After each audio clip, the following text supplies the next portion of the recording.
Good evening. The time is 7 o'clock on Tuesday, April 17th, 2018. I'd like to call tonight's Board of Selectmen meeting to order. First up on the agenda is Pledge Allegiance. I'd ask that you all join us in recitation. I pledge allegiance to the flag of the United States of America and to the republic for which it stands, one nation, under God, indivisible, with liberty and justice for all. All right, thank you very much. All right, next up we have public forum, limited to 5 minutes per topic. Discussion or comments about town employees or agency members shall be avoided so as not to violate individuals' rights. Is there anyone here this evening for public forum? All right, seeing none, why don't we move on to the minutes from our last meeting? Mr. Chairman, I move to accept the Board of Selectmen minutes of April 3rd, 2018 as presented. Second. All right, hearing a motion and a second. Does anyone have any further comments or discussion on the minutes? All right, all those in favor? Aye. Aye. Passes 3-0. All right, next up, we have a couple of certificates of recognition for Eagle Scouts. Thank you, Mr. Chairman. Our certificate of recognition, Town of Sutton, Massachusetts Certificate of Recognition in grateful acknowledgement of many years of faithful service to the Boy Scouts of America, Troop 131, and the Town of Sutton. It is hereby resolved in formal session by the Sutton Board of Selectmen that this certificate of recognition is awarded to Samuel James Hearn for attaining the rank of Eagle Scout. Whereas Samuel Hearn, as a member of Sutton Scout Troop 131, has given generously his time and effort and has served in a dignified, faithful, and scout-like manner. And whereas Samuel Hearn has completed a 3-phase project along with the help of the Mass Department of Conservation and Restriction by disposing of tons of trash picked up from the Douglas State Forest, removing graffiti from Lookout Rock located at the Blackstone River and Canal Heritage State Park, and cleaning up surrounding property of Linwood Mills trails. And whereas Samuel Hearn has set a model of commitment and dedication for all Scouts to follow. Now, therefore, be it further resolved that the Sutton Board of Selectmen, on behalf of all residents of Sutton, commend and congratulate Samuel on this most prestigious achievement. The Board of Selectmen are proud to wish Samuel well in all future endeavors. In witness thereof, the Sutton Board of Selectmen has caused this certificate to be signed this 17th day of April in the year 2018. Excellent, thank you. Just one this year, huh? Just one. Just one. So far. I only asked because last year it was 3, so. Okay, well, it's good. Sam Hearn is an excellent young man, so well done. All right, next up, there's a proclamation to be read as well regarding Arbor Day. Dave? Thank you, Mr. Chair. You're welcome. Arbor Day Proclamation. Whereas in 1872, J. Sterling Morton proposed to the Nebraska Board of Agriculture that a special day be set aside for the planting of trees. And whereas this holiday, called Arbor Day, was first observed with the planting of more than 1 million trees in Nebraska. And whereas Arbor Day is now observed throughout the nation and the world. And whereas trees can reduce the erosion of our precious topsoil by wind and water, cut heating and cooling costs, moderate the temperature, clean the air, produce oxygen, and provide habitat for wildlife. And whereas trees are a renewable resource giving us paper, wood for our homes, fuel for our fires, and countless other wood products. And whereas trees in our city increase property values, enhance the economic vitality of business areas, and beautify our community. And whereas trees, wherever they are planted, are secure and are a source of joy and spiritual renewal. Now, therefore, I, Jesse Lemanik, Chairman of the Board of Selectmen of the Town of Sutton, Massachusetts, Tree City, USA, do hereby proclaim April 27, 2018 as Arbor Day in the Town of Sutton, Massachusetts, and I urge all citizens to celebrate Arbor Day and to support efforts to protect our trees and woodlands. And further, I urge all citizens to plant trees to gladden the heart and promote the well-being of this and future generations. Dated this 17th day of April in the year 2018, Jesse Lemanik, Chairman, Sutton Board of Selectmen. Excellent, thank you very much. It's another fun event. Looking forward to that one. All right, on to the agenda items. First up, we have a public hearing for Lot 1, Rich Road, Chapter 61A. Jim? Thank you, Mr. Chairman. This has been presented to all town boards and commissions. None of them have expressed interest in this lot, so I'm recommending that the town authorize the sale and allow the 61A prohibition to be lifted. Okay, excellent. Is there anyone here to speak on behalf of the property owners? Do I need to read this into? Yeah, why don't you come on up and Read that in? address? Oh, yeah, sorry. Yeah, before I have him go, I'll have you read that. I'm James King. Yep, good. If you want to just sit Grab down. a seat and And hold on a second, I have to open up a public hearing on this. So Dave? Mr. Chairman, the Town of Sutton Board of Selectmen notice of public hearing. Notice is hereby given that the Sutton Board of Selectmen will hold a public hearing to discuss the town's options under Mass General Law, Chapter 61A, Section 14, Tuesday, April 17th, 2018 at 7:00 p.m.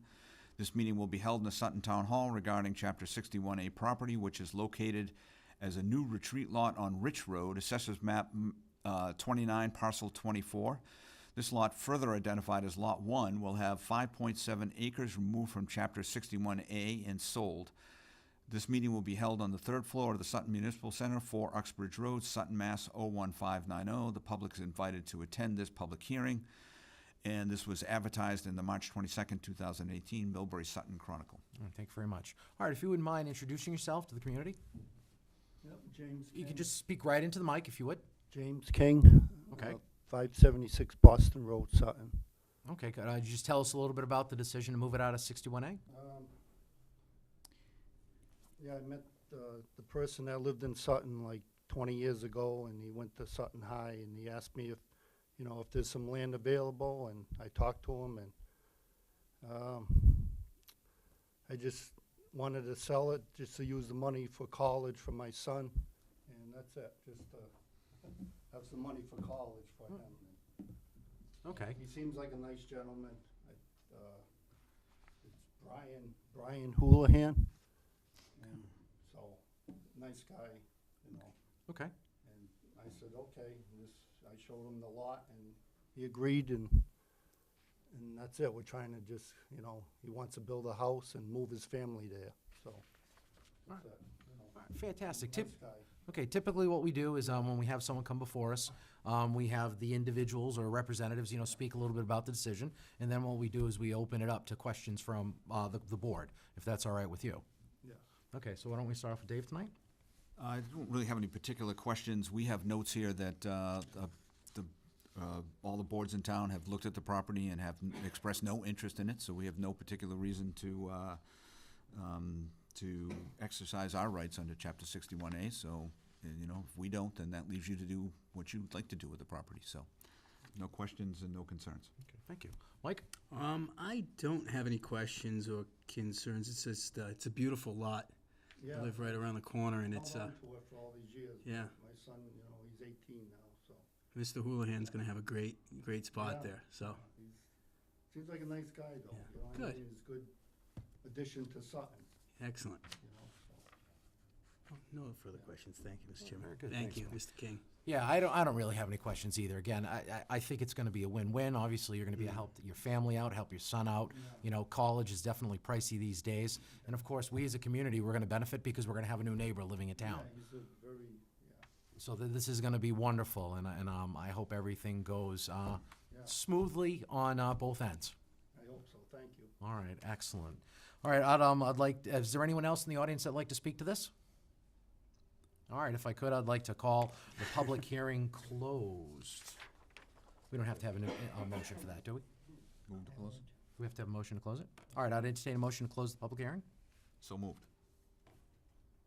Second. All those in favor? Aye. Aye. Okay, and next up, we have an agenda item motion. I'll take it. Motion to not exercise the town's option under MGL Chapter 61A for property located at Lot 1, Rich Road, map number 29, parcel 24, approximately 5.70 acres. Second. Hearing a motion and second, any further comments or questions? All those in favor? Aye. Aye. Passes 3-0. Good luck. All right, best of luck to you. Thank you. Thank you. Thank you. Have a good night. You too. Mr. King.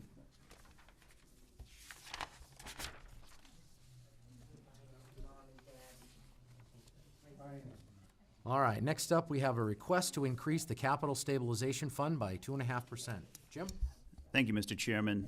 This is an annual request that I've made for the last 10 or 11 years now. I guess I'm losing track of time. This would allow the town to increase the 2008 override figure from $608,040 to $623,241.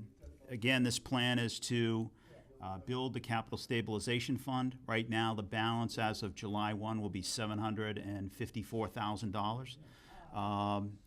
We are planning to purchase a piece of apparatus within the next year or two.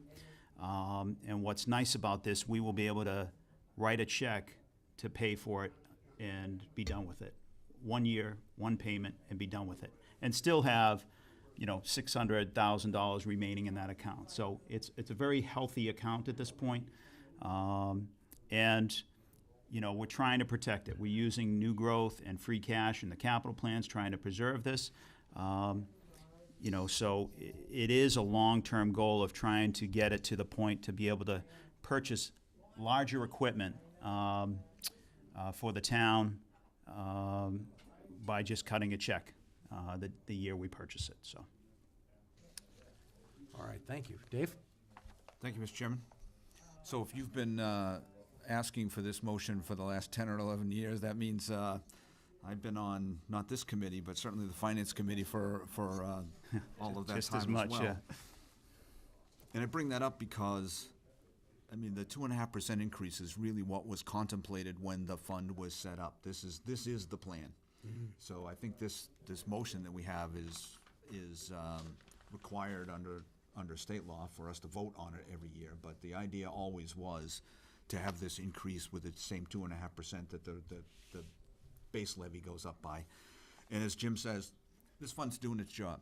And this fund has been really important for us to maintain our capital plan, to grow our capital plan. Back in those days, before we had this fund and before it was available to do its job, really basic things around town were not getting done. And there were all sorts of issues over at the school with capital projects that got delayed because funding wasn't it wasn't available, and then it became a budget crisis because you'd have significant things that needed to get done that never got done because there just wasn't any money in the budget. And so this just carves out a space for us to do capital projects without having to worry about a general operating fund issue that, it's just there and working. So I'll get off my soapbox, but this is an important thing, and I'm really happy to support it.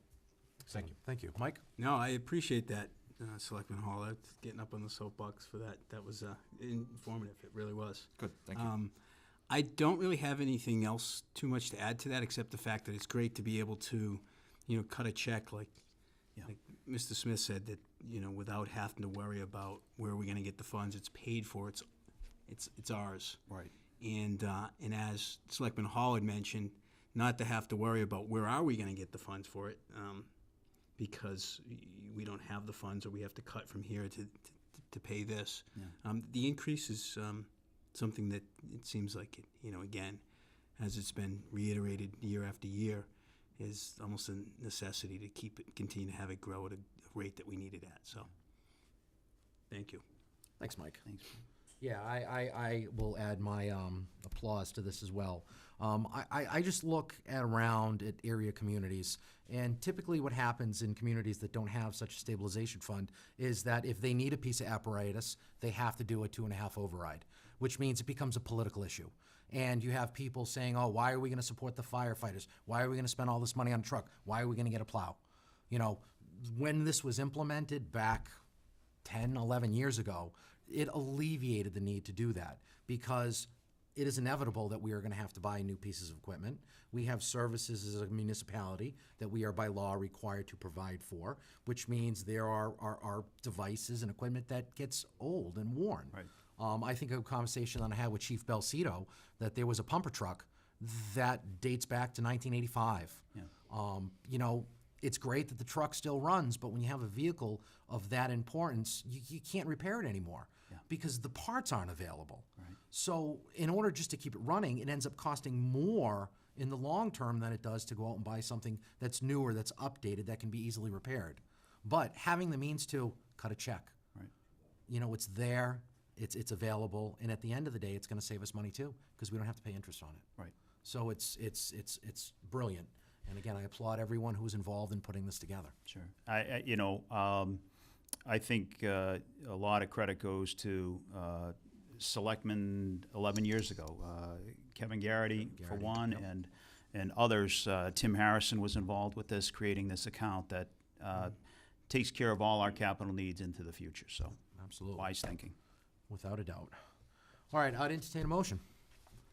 Mr. Chairman, I move to authorize the Assessor's Office to increase the Capital Stabilization Fund by an additional 2.5% increase to the fiscal year 2018 override figure of $608,040 to $623,241. Second. Hearing a motion and second. Any further comments, questions, discussion? All those in favor? Aye. Passes 3-0. Thought I was reading the wrong one for a second. All right, next up, we have a final fiscal year 19 budget presentation. Jim? Thank you, Mr. Chairman. Just give me a minute and I get this set up. Sure. That's okay.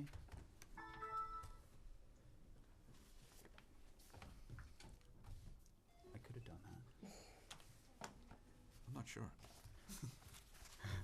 As long as I had the remote, I could do it.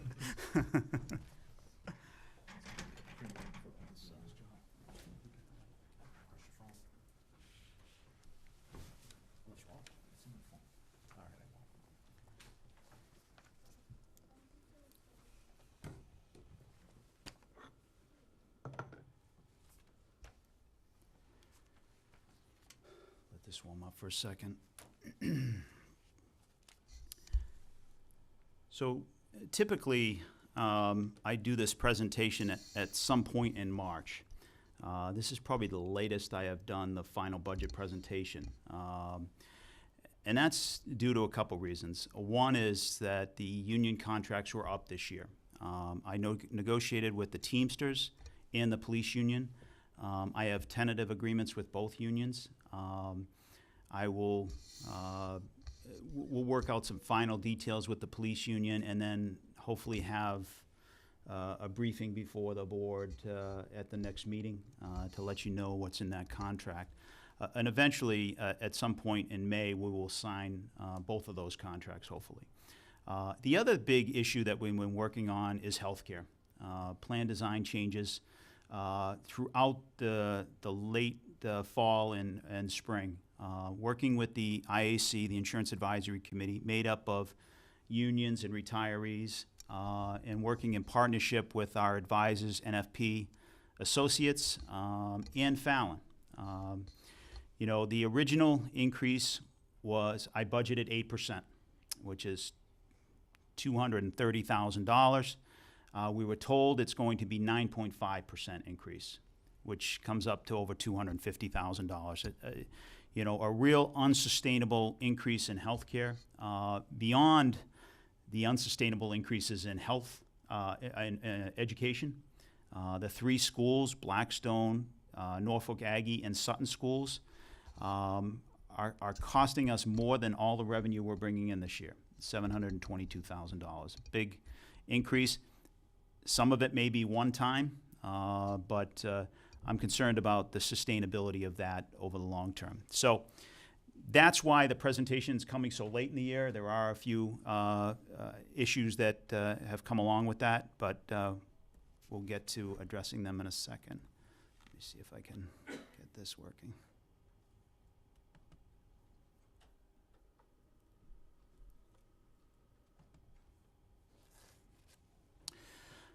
The overall town budget's $32,404,527,000, an increase of $520,000 or 1.63% over the FY18 final budget. Revenue is increasing $690,000. That's not terrible, but it doesn't meet up with our expenses. Our expenses are higher than that, and we have to use new growth to balance this budget. So it is one of the downsides, and as I mentioned in the budget message is, while we are using new growth methodically over time to deal with the deficit, structural deficit, we are working hard to reduce our operating costs in the interim. So hopefully at some point we reach a nexus of when the operating costs meet the revenue over time. So we're working on that. The school appropriation is $377,000. They are getting close to being structurally balanced. Special education puts a lot of stress on the school department budget. The good news is the governor recently released additional circuit breaker revenue, an additional $40,000 to the town of Sutton. So that'll go a long way to addressing the special education costs in this current fiscal year, not even next year. So that is great progress by the governor and legislature to make that decision. FY19, next year's budget, they are planning to also increase the circuit breaker as well as Chapter 70. Chapter 70 is going up, according to the House, $30 per student versus $20 per student that the governor gave us. We still have the Senate to go through. Hopefully the Senate either matches the 30 or even increases that some more. So we're hopeful to do that, and Ted Friend and I continue to put, we continue to urge the legislatures to support that kind of increase because it's necessary for us to continue the educational process. Again, Blackstone had 11 additional students of almost $250,000 increase. In FY19, we have a graduating class of 22 students. 30 students have been accepted, so that's an additional 8 students next fiscal year. So we could be facing a similar increase next year. So it's, eventually we get to the point where a standard class of 30 to 32 students per grade, then we will see that leveling off. But we do have, some smaller classes in Blackstone, and we have additional students looking to go there. So we'll see whether all 30 decide to go to that school, or how that all works out. But that is a very preliminary idea of what the future holds for that school. Norfolk Aggie, we had 5 additional students apply, $92,000 increase. Now, whether all 5 students actually go is another question, but we have to plan for that in FY19. Healthcare costs are increasing 5.2%. I mentioned that it was 8% preliminary budgeted. It came in at 9.5%. Through the plan design changes, we've reduced that to 5.2%, which is about $130,000-$140,000. That's reasonable. Obviously, would like a rate hold, but our experience doesn't reflect the ability to do that. So we've made significant changes in our healthcare plan, and I'll address that probably later on in this presentation, but we are, for the first time, adopting deductibles within our health plan. I go before the finance committee, and all of them have deductibles in their health plans. Many of them have high deductible HSA accounts. And many of the surrounding communities also have deductible plans. So it was time to get in that game, and we're doing it in a limited amount this upcoming year.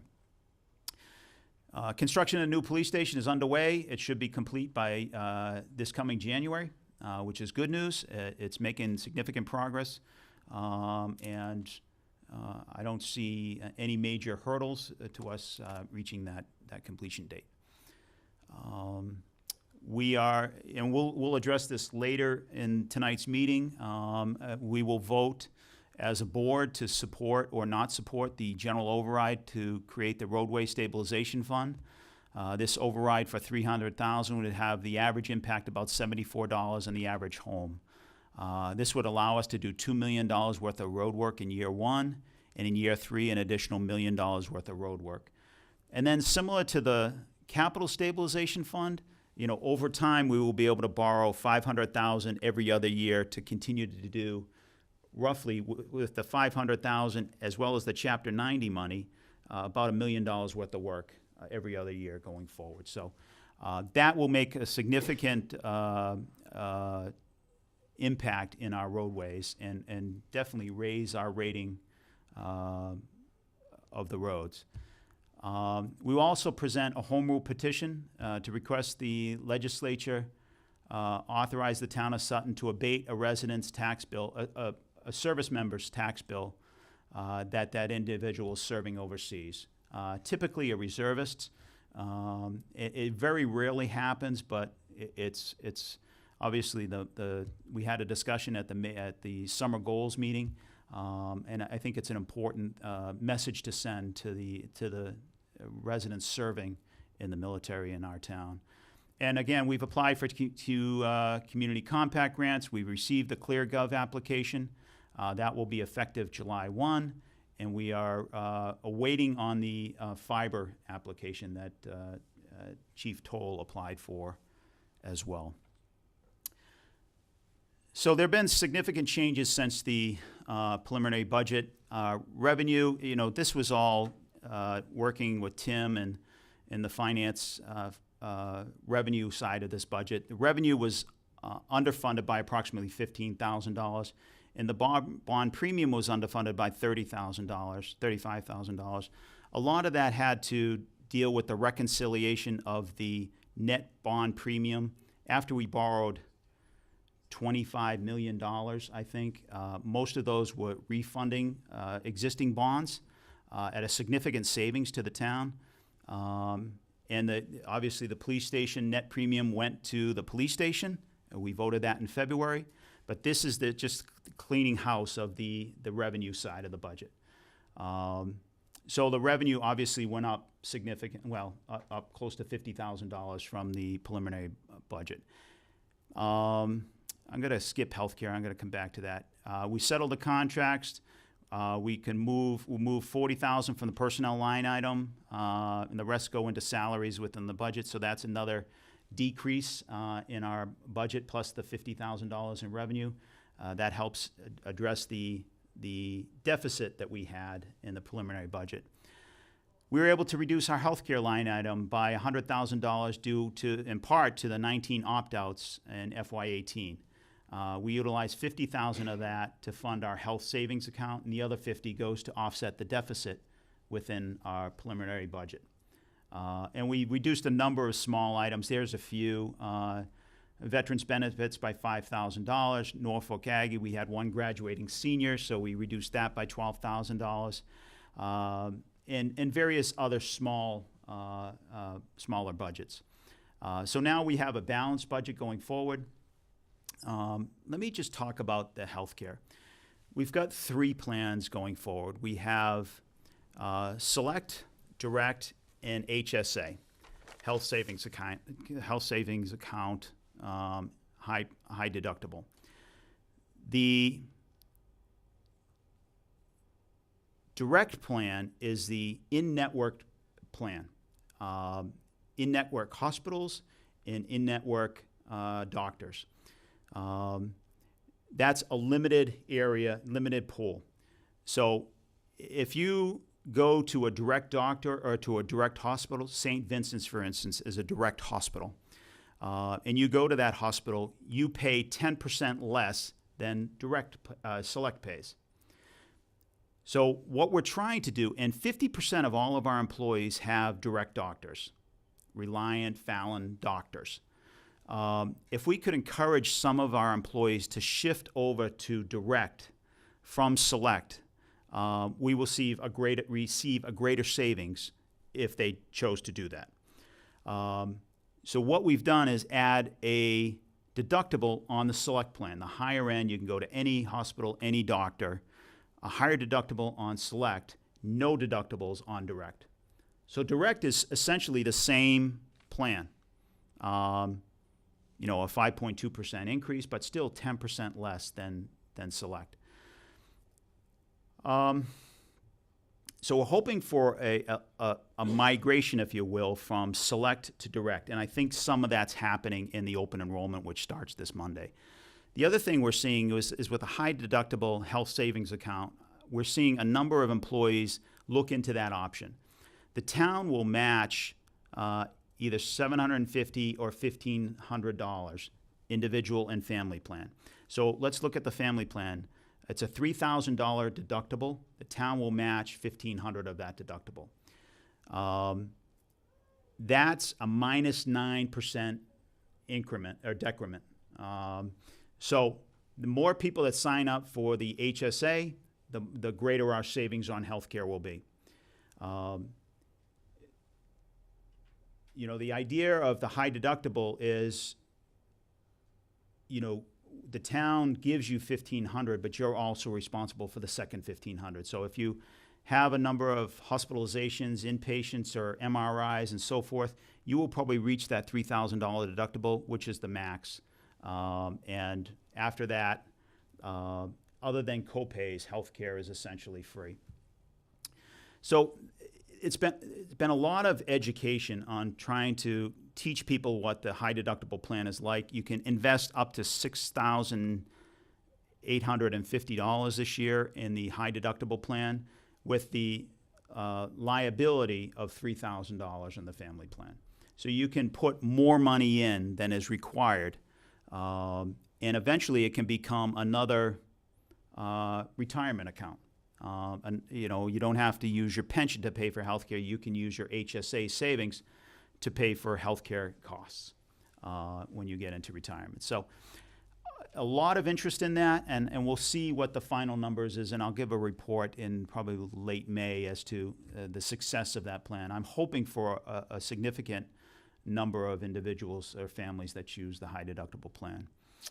So that's essentially that. I mentioned this before, a 10% increase in our pension. Property casualty increase due to the new police station coming on. We budgeted a little over $430,000. You know, the real issue with Fallon is we only have 5 months of experience. You know, when we have a year's worth of experience, we'll be able to get a better understanding of where our healthcare is falling out as far as claims go, claims experience. But right now, we're trending in a pretty reasonable area. We just don't have enough experience to certify a rate hold or a rate decrease. So we're hoping with the adoption of the high deductible HSA account that lowers that on a sustainable basis over time. Because I was told that the more people that enroll in the HSA account, the less likely of the peaks and valleys in healthcare costs. It becomes more sustainable and a more predictable trend over time, the more people that pay a high deductible account. School department is, you know, doing okay in large part to the capital appropriations. We're planning on almost $300,000 in the capital plan. Part of that is a lease purchase agreement on the smart boards for the elementary and early learning center with 3-year lease purchase agreement on that. The appropriation increase is $350 plus Chapter 70 funds of $27,000. Obviously, the additional Chapter 70 funds that come in will be appropriated at fall town meeting. And again, we applied for Green Communities grants in March, all for the school department, and roughly $243,000. So hopefully we're successful with all of that. And again, we continue to pick up data processing costs. But we share that with the school department. It's a great service that we have. Enterprise funds, everything stays the same. The one change on the capital plan, I added another $15,000. We had $75,000 funded for Garden Lodge rehabilitation. We just opened bids, and they came in, the lowest bid came in $445,000. We have $409,000. The majority of, well, it's really three different sources. It's a private donor of $150,000, the state and federal grant of $150,000, and some town contributions. This $90,000 would go in that mix of public and private monies to allow us to finish the Goddard Lodge.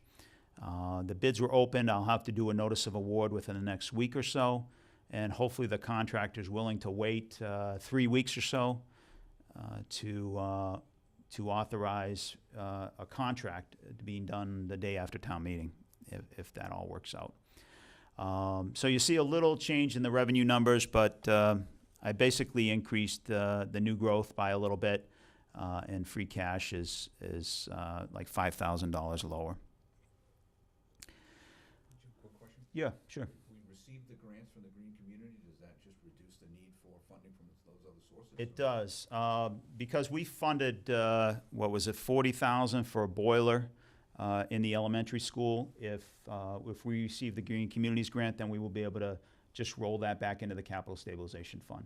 Or if it was funded, I forget what the source was, if it was new growth or free cash, it goes back to that funding source. And that's typical with our capital plan. If the bids come in less and we spend less, then it goes back to the original funding source. You know, we're doing okay. We're really healthy in the one-time revenues. Free cash is, even after we vote to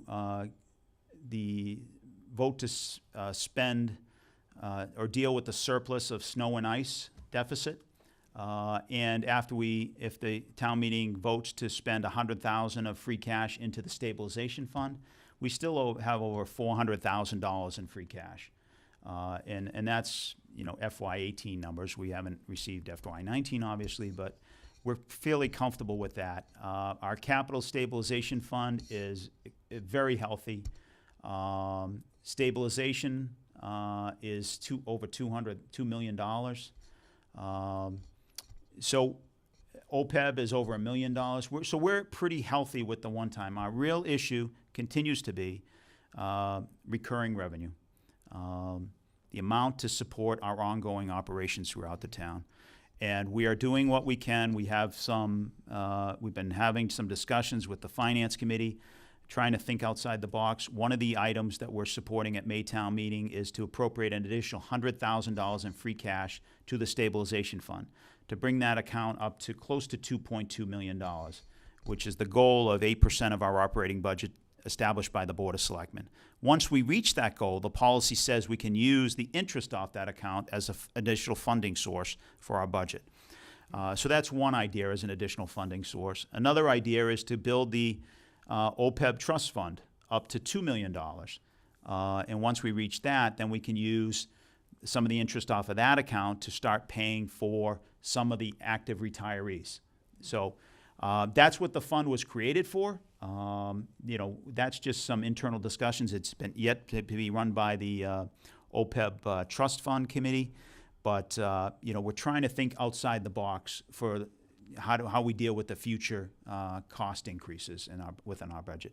So I think we'll be okay this year, obviously. Next year, I think we'll be okay as well. We'll make that work as well. But, you know, it really raises questions of FY 28, 21, and beyond that. A lot depends upon our you know, things that we really can't control. Blackstone Valley, how many students are going to go to that school. Healthcare, which you know, I think we made significant strides on. We'll see what that impact will be next fiscal year. So that's the presentation. Thank you. Thank you.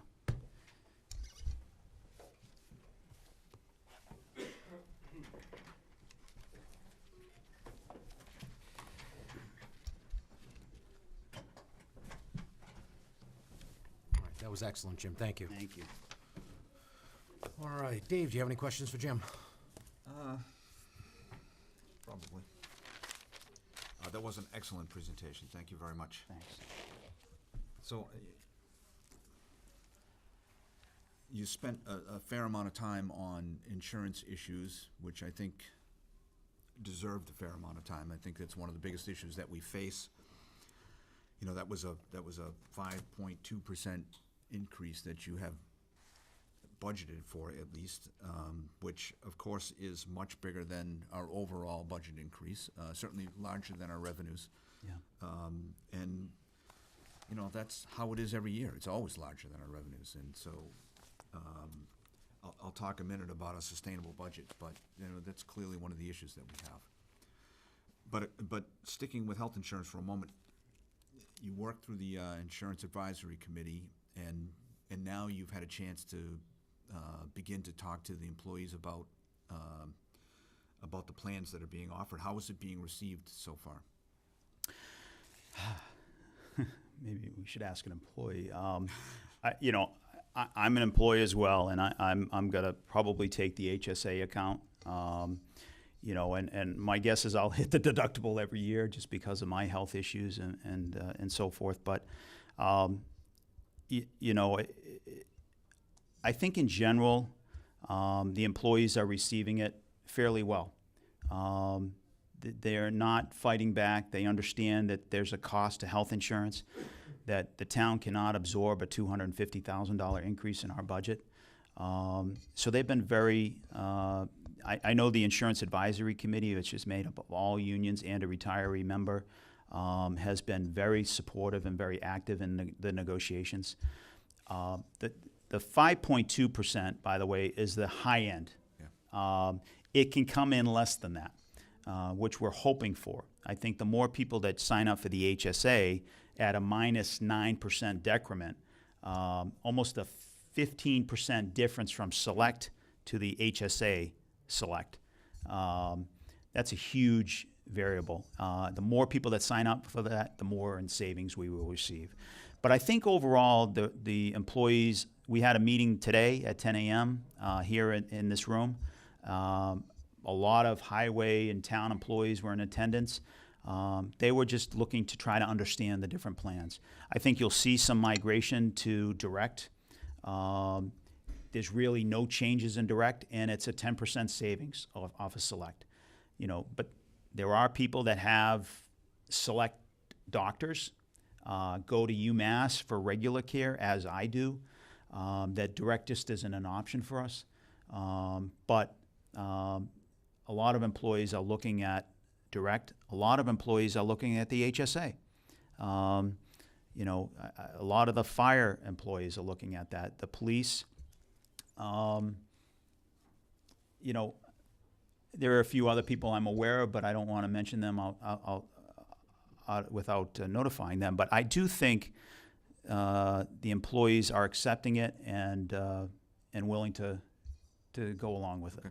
So That's good to hear. I know, on the private sector, on my side of the world, we're facing exactly these same kinds of issues. And it seems to me the insurance companies and the way the plans are created today are really pushing in this direction. You really can't leave the old style plans in place anymore. They really just don't work. So yeah.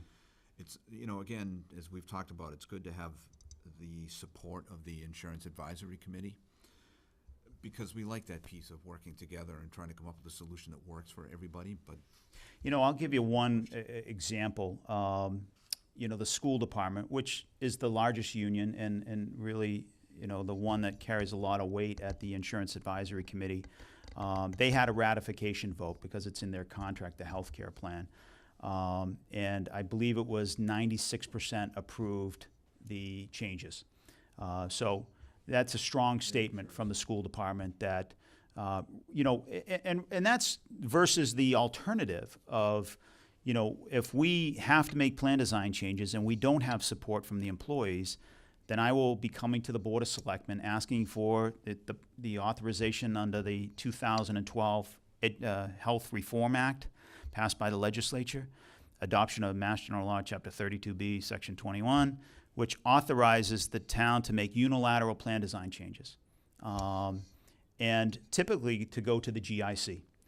Nobody wants that. We have a great working committee that listens and you know, we change plans based upon the input of those members. Nobody wants to lose that flexibility and that authority to make those changes. And so you touched on the other thing I wanted to get to. If you do see a migration of people away from the current plans, I assume the 5.2% is based on where people are currently selected, That's correct. that you could have sort of a hidden little bonus in the numbers that when we talk I about hope so. I hope so. I hope the number comes in much less than that, and that'll give us some more flexibility in dealing with FY20 and FY21. If I could just move on for a second, I'll get out of the way here. On the road paving, so I keep hearing different sort of ideas about how this might all come together, but what I've not heard from Matt Stencil is that he's really settled on a particular way of doing this, how he wants to maybe accumulate funds, and I don't know if that's really been decided at this point, or these are just sort of generalities that have been laid out about how it might go. Yeah, we really don't want to put the cart before the horse on this one. I mean, we don't want to assume anything. It really depends upon town meeting. Now, Matt does have a plan of where he'd like to spend that money in year one, and it's probably working on Central Turnpike. That's probably one of the worst long stretches of roads that seriously needs work. There are other roads in town that need attention, but you know, my guess is Central Turnpike would be the first road to get I'd probably get a lot of support. significant attention. But there are other roads, and you know, eventually year 3 will be an additional $1 million plus the Chapter 90 money of almost $500,000. That's $1.5 million that we have to spend on a number of other roads. He is planning on doing Dudley Road this year. You know, the Marble intersection with Dudley, it's kind of messed up. He's going to reconfigure that intersection. But, you know, he's a little intimidated by the thought of getting all this extra money. But, you know, it's easy enough to hire a project manager per project and assign this project to them, a very qualified engineer to do this work. And I guess just lastly, to touch back on the increase in costs within the budget and the structural deficits that exist. So, you know, we've talked about this in the past, but I appreciate that you're sort of highlighting these issues that we have. This is all, you know, if we can look at this year, as you say, and next year probably is going to be fine, but just to remind the town that there still are structural issues inside the budget. We're never really out of the woods. You know, an economic change or any number of things can happen to sort of change our budget outlook really on a dime.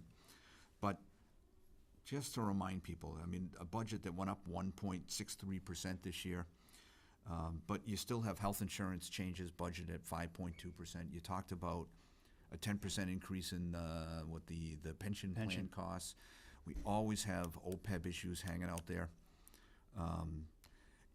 The increase in students going to some of the other schools that are costing us a lot of money.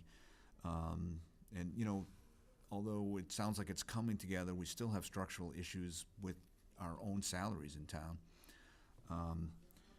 And so the message for me is just to beware, everybody. You know, this is always a problem, and it always requires managing, and, you know, we are where we are by a lot of hard work and some good fortune, and we'll need to continue to have good fortune and hard work going forward. So again, I just want to commend you for continually looking out to the next 3 years and 5 years and kind of understanding and reminding us of what's on the horizon. Thank you. Thank you. Thank you, Mr. Chairman. Very well stated. Thank you, Dave. Mike?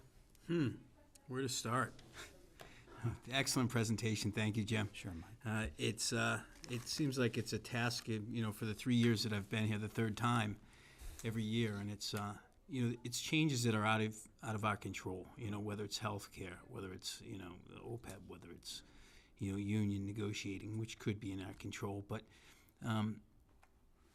Blackstone Valley, other schools, and always trying to keep on top of those to figure out what we're going to do and how we're going to do it to balance the budget. one thing that caught my attention is that I know that you'd mentioned in the past that you didn't want to use one-time, money to balance things off. But again, in situations like this where, there's so much out of our control this year and the increase of Blackstone, it's rainy day funds. I mean, it seems like it's there in case something comes up. It's not something it hasn't happened, I don't think, since I've been on the board. Right. And this year is a year to make sure that we have that money in there that we can use so that going forward we don't have a deficit. Yeah. And that we can balance the budget. So, I commend you for that, for not wanting to do that, but knowing that in order to balance the budget, sometimes we have to take the cash that we have built up, and knowing that next year, the bubble with the class of Blackstone. Yeah. With the, not to jump around too much, but I'm trying to hit questions that really relate to what you talked about and not just an open enrollment for health insurance. The HSA rollover, is that limited for the amount of years that they can roll that in from year to year to year? The savings? Help me understand your question. So the money that they're putting into an HSA, Yes, they can roll that over from year to year if they don't use it. that is their money. That's their money. The town has nothing to say about that money. With the plan, is it allowed to be rolled over tax-free for X amount of years, or is it It does. It stays in that account if you don't incur a deductible, and the town puts $1,500 on the family plan, matches it on an annual basis. That's essentially a $1,500 raise. right? And that money stays in that account until you withdraw it at age 65, and you pay taxes on it, Right. or you can deal with your health care costs when you retire and take those funds out of that HSA and deal with your health care costs. Tax-free. Tax-free. Continuously. Any health care cost is tax-free. Obviously, if you're taking out as a retirement account, similar to the, what we currently have is a 457 deferred comp plan, you just pay the taxes on it, and then it's your money. Okay. So the it's Select Direct HSA, correct?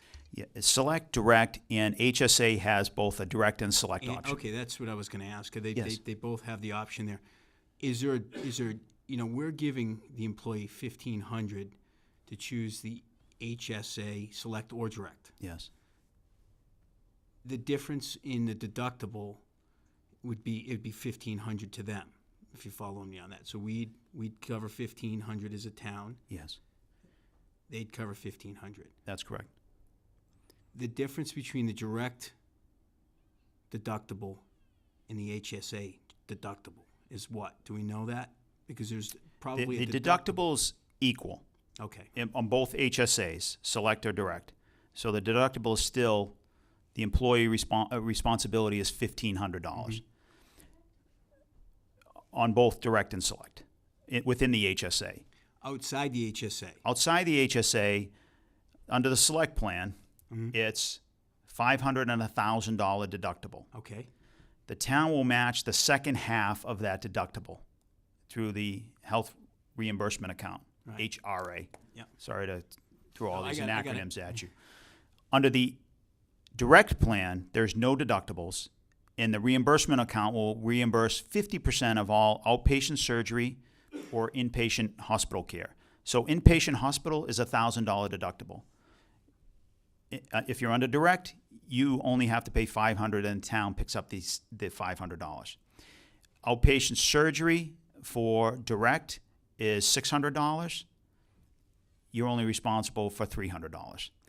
Under Select, the town is picking up 50% of the deductibles, but there is no HRA reimbursement account for outpatient surgery and inpatient hospital care. So, that's a potential liability for those that choose Select. I'm under Select. I'm choosing to go with the HSA Select because more options for me as an individual. And I think a lot of people are making a similar decision.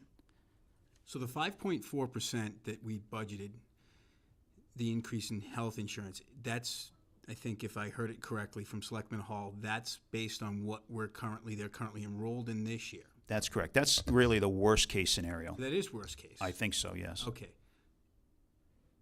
So the difference would be a 9% savings below 0, not 5.4, correct? So if it 5 so is that where you came up with about Yes. 15% savings if they drop down? Yes. It's based off of 0. Okay. It would be a 9% Decrease. Decrease, yeah. All right, so that's a huge savings potentially. It could It is. That's really what makes this work, is the difference between the increase of 5.2 and the decrease of 9. That's almost 15%. That makes us able to match, according to our consultants, match the HSA and still save, if everybody signed up for the HSA, save $100,000 next fiscal year Okay.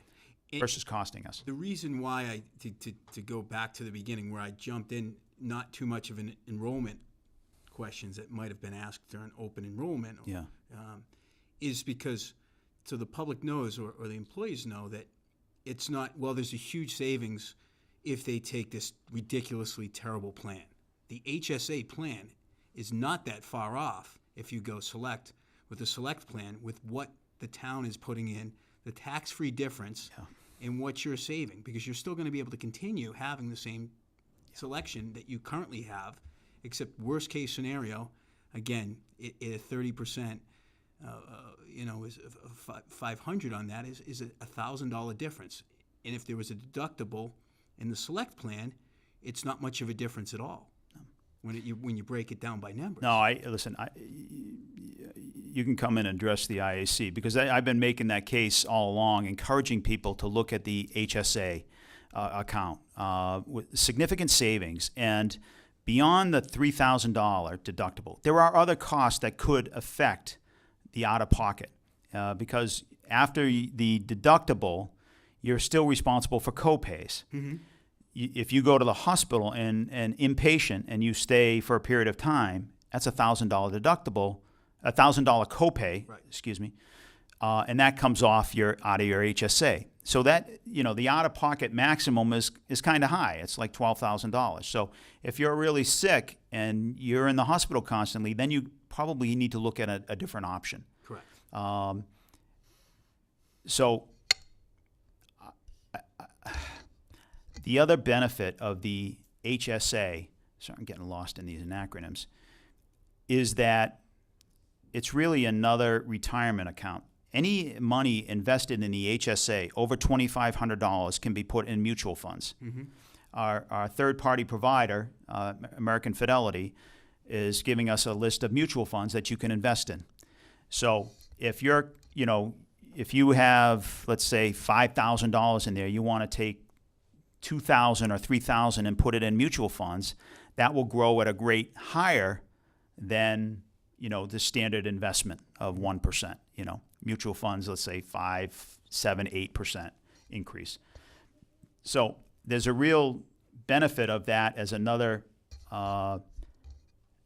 retirement account, if you will, because you withdraw it similar to the 457, just pay the taxes on that money, and then you get that money to spend on whatever you choose to spend it on. Okay. If it's healthcare related, it's tax-free throughout the whole process. It's put in tax-free and it's taken out tax-free. So, And I don't mean to come across as these are the greatest plans for people that have had plans that have paid everything. everything. Yeah. I mean, it's not. I'm not trying to make it sound like this is from a private sector. It's a great plan. Yeah. Again, from a public sector, and we've talked about this before, increase in pay over time, loss of some of these fully paid benefits, Yeah. which is the way most communities are going, if not all. It seems like an ideal plan for the situation that we are in. Yeah. That could potentially be good for the employees or great for the employees down the road. Yeah. The stabilization fund, increasing that, the 100,000 that was talked to from the finance committee and yourself, was it 8 or 8.5% that it was designed before you could start? 8%. 8% of revenues minus debt exclusion debt. So that's roughly $27 million, give or take. Okay. So Now, does that, the interest that's accruing over time, would that have covered the deficit this year without having to borrow against one time? I guess I don't understand your question. If we had that in place this year, The $100,000. the 100,000, and we could use the interest on that Yes. because we're over the percentage. Right. Would that have closed the gap a lot more? This year's, I'm thinking going forward, that's why. It would have helped. Certainly, it would have helped. Any funding source at this point is welcome. Because that caught my attention when you had mentioned that about being able to use the interest. Yeah. It was really like that's a great idea. And the board adopted this policy. I think it was good forward thinking, and we weren't at that point when we adopted this policy 5 years ago, give or take. But now we're getting close to that number, and maybe we need to start thinking about that option. Excellent. Yeah. I think that would be that's excellent. Again, thank you for the update. Sure. I finally it clicked with the whole Blackstone going in, going out, students coming in, students coming out. The 11 additional. I wasn't getting that for some reason. It wasn't until you explained it today, where we're going to have to get to that level with the 30. Yeah. We're hopefully increasing up enough where we're going to maintain a level. Yeah. And then it's just really the cost of increase. Mm-hmm. That's one of the issues that the Finance Committee raised, and I think it'll be a comment on the recommendations, is that,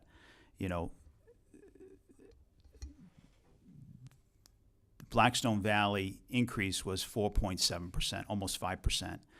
They're adding positions. They're adding a humanities position. They're adding a secretary. We don't have that flexibility of doing any of that. We're cutting, and we're living on bare bones.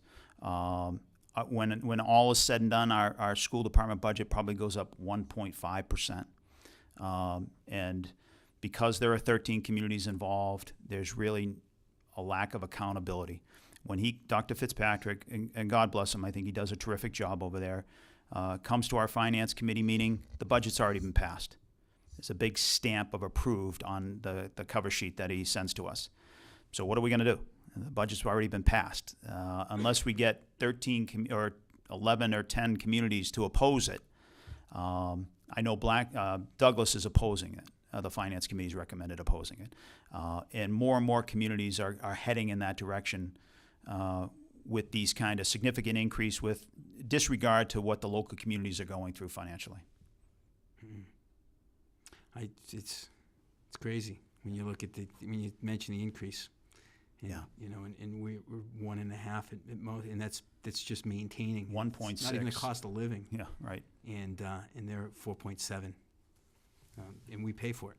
We pay for it, being the richest town in Blackstone Valley in their eyes, right? In the state size, yes. State eyes. Yes. All right. I apologize. I could. No. Thank you very much, Sure. Jim. Thank you, Mr. Chairman. All right, thanks, Mike. I have a couple of quick questions, although a lot of it is, I think, already been covered. On the circuit breaker increase, was that based upon additional students receiving the transportation, or was the $40,000 increase was just above and beyond the typical numbers as expected? My understanding of this is limited, but I will try. I think that the state funded, typically the amount of circuit breaker funds we receive is 75% of the allowable expenses. This year we were funded at, I think, 67%. And this is part of that increase getting closer to 75. I think it brings us to 72%, give or take. Our goal is obviously to get the maximum 75%. So that's my limited understanding of that. What I know is, it's an additional chunk of money for this year's FY18's budget. Right, yeah, but my understanding of circuit breaker, of course, it's compensation for expenses paid in the past, so they're paying it forward. But I didn't know if that was a spike because of increased use. But if they're bringing it back to it could be past level funding, then that's definitely beneficial. and we've had a lot of out-of-district placements over the last year, and to the point that the superintendent's a little nervous about that number, so. All right, thank you.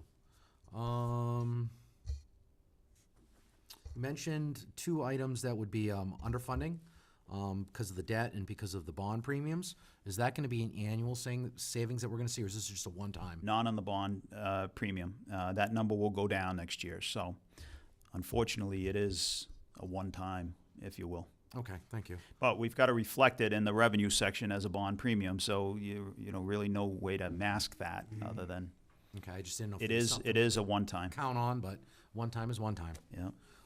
In terms of the police station, which potentially will be opening January 2019, have you put in a little preliminary funding for operational expenses in this current fiscal year's budget? Yes. Or are you looking to place it in next year? No, I put a little over $20,000 in the police operating budget just for unknown circumstances, heating, propane, maintenance. You know, we're covering the liability, property casualty insurance through our budget, but there will be some cost increases, and I try to put some money in that for that. I mean, obviously, we're not going to get an understanding clearly Right. in terms of what it's going to cost us to operate it until it's up and running, but Right. at least having a placeholder there. Right. Definitely well done, thinking ahead. I do have only one comment in terms of the healthcare negotiations, because again, I think it's been discussed fully, is I definitely appreciate the willingness of everyone involved to have a dialogue.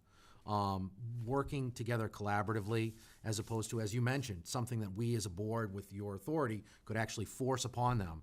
You know, it's significant, because again, it's not one of those situations where it's the best or the best outcome possible, but it's better than what it could be. Yeah. So, you know, them coming forward, willing to work collaboratively, working to find a compromise, you know, at the end of the day, I think it's better for all parties involved. Yeah, and listen, I give all the credit to the Insurance Advisory Committee, the members of the union that stood up, and, you know, every one of them is terrific on that committee, so I appreciate that.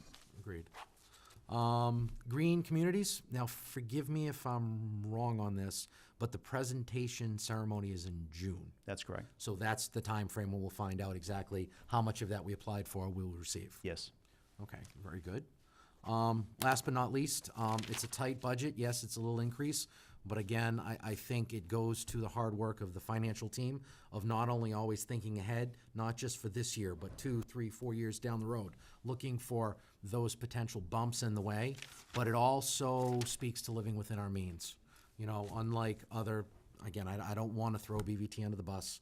I think it's a fantastic program, but again, they don't have the same restraints as a community does. Right. You know, if we do increase spending in one line item, it has to be cut from elsewhere. Yep. So ultimately, what we're seeing in this budget that's going to be presented before town meeting is a classic example of maybe not a stable budget, but, you know, it's not a thrifty budget. You know, it's very frugal. Yep. You know, we're doing our best to fund the services as we have, so that way we can maintain what we have currently. Yeah. Congratulations on that. Thank you very much. All right. Next up, we have a review of the May town meeting and election warrant. Jim? Thank you, Mr. Chairman. I'm going to try to go through quickly the first 7 or 8 articles, which are standard. They've been that way for pretty much since I started here some time ago. So Article number 1 is always reports of town officers and committees. We very rarely have a committee that gives a report before town meeting. Article number 2 is to authorize the cemetery commissioners to employ themselves. This is a way to deal with 268, the conflict of interest law, that town meeting authorization is required for the cemetery employees to work doing what they do in cemeteries. Same with the Board of Health, Article number 3, to vote to employ the Board of Health to employ themselves. We don't have any Board of Health members that currently do inspections or anything, but it is a placeholder, if you will, for potential future Board of Health employees that do inspections for the town. Article number 4 is funding for the sewer enterprise, sewer department enterprise fund. Article number 5 is funding for the transfer station enterprise fund. No increases in the sewer fees or the, or the bag fees or anything with the transfer station. Article number 6 is the budget item. We had some discussions at the Finance Committee of taking out Blackstone Valley and having them stand alone, but we decided to just make it one article. I think the Finance Committee will have a comment in their recommendation, but ultimately it's just one article. Article number 7 is the capital plan that I presented to this board earlier. Article number 8 is to fund underfunded accounts. This year, we're focusing just on snow and ice, the deficit in snow and ice. We're going to appropriate free cash to deal with that deficit. So we don't have to raise it on the recap in next fiscal year. We deal with it this year as we have every year since I've been here.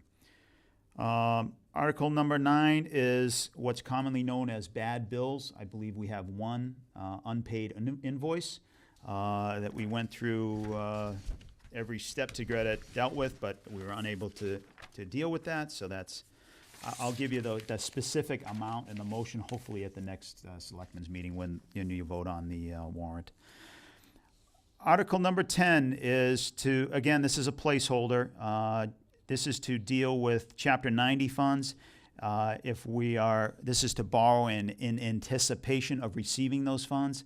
We haven't had to do this in the past, but it is another placeholder in case we have a situation, an emergency situation, where we need to move ahead with some road work prior to receiving the Chapter 90 funds. So this allows us to do that. But it is in anticipation of receipt of the Chapter 90 funds that have been allocated by the governor.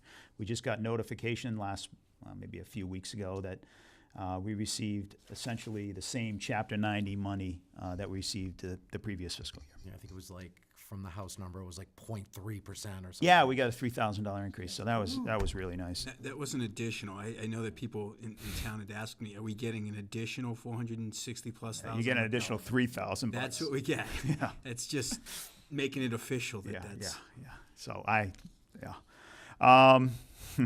Article number 11 is, so now we get into different articles, and I think we can discuss these.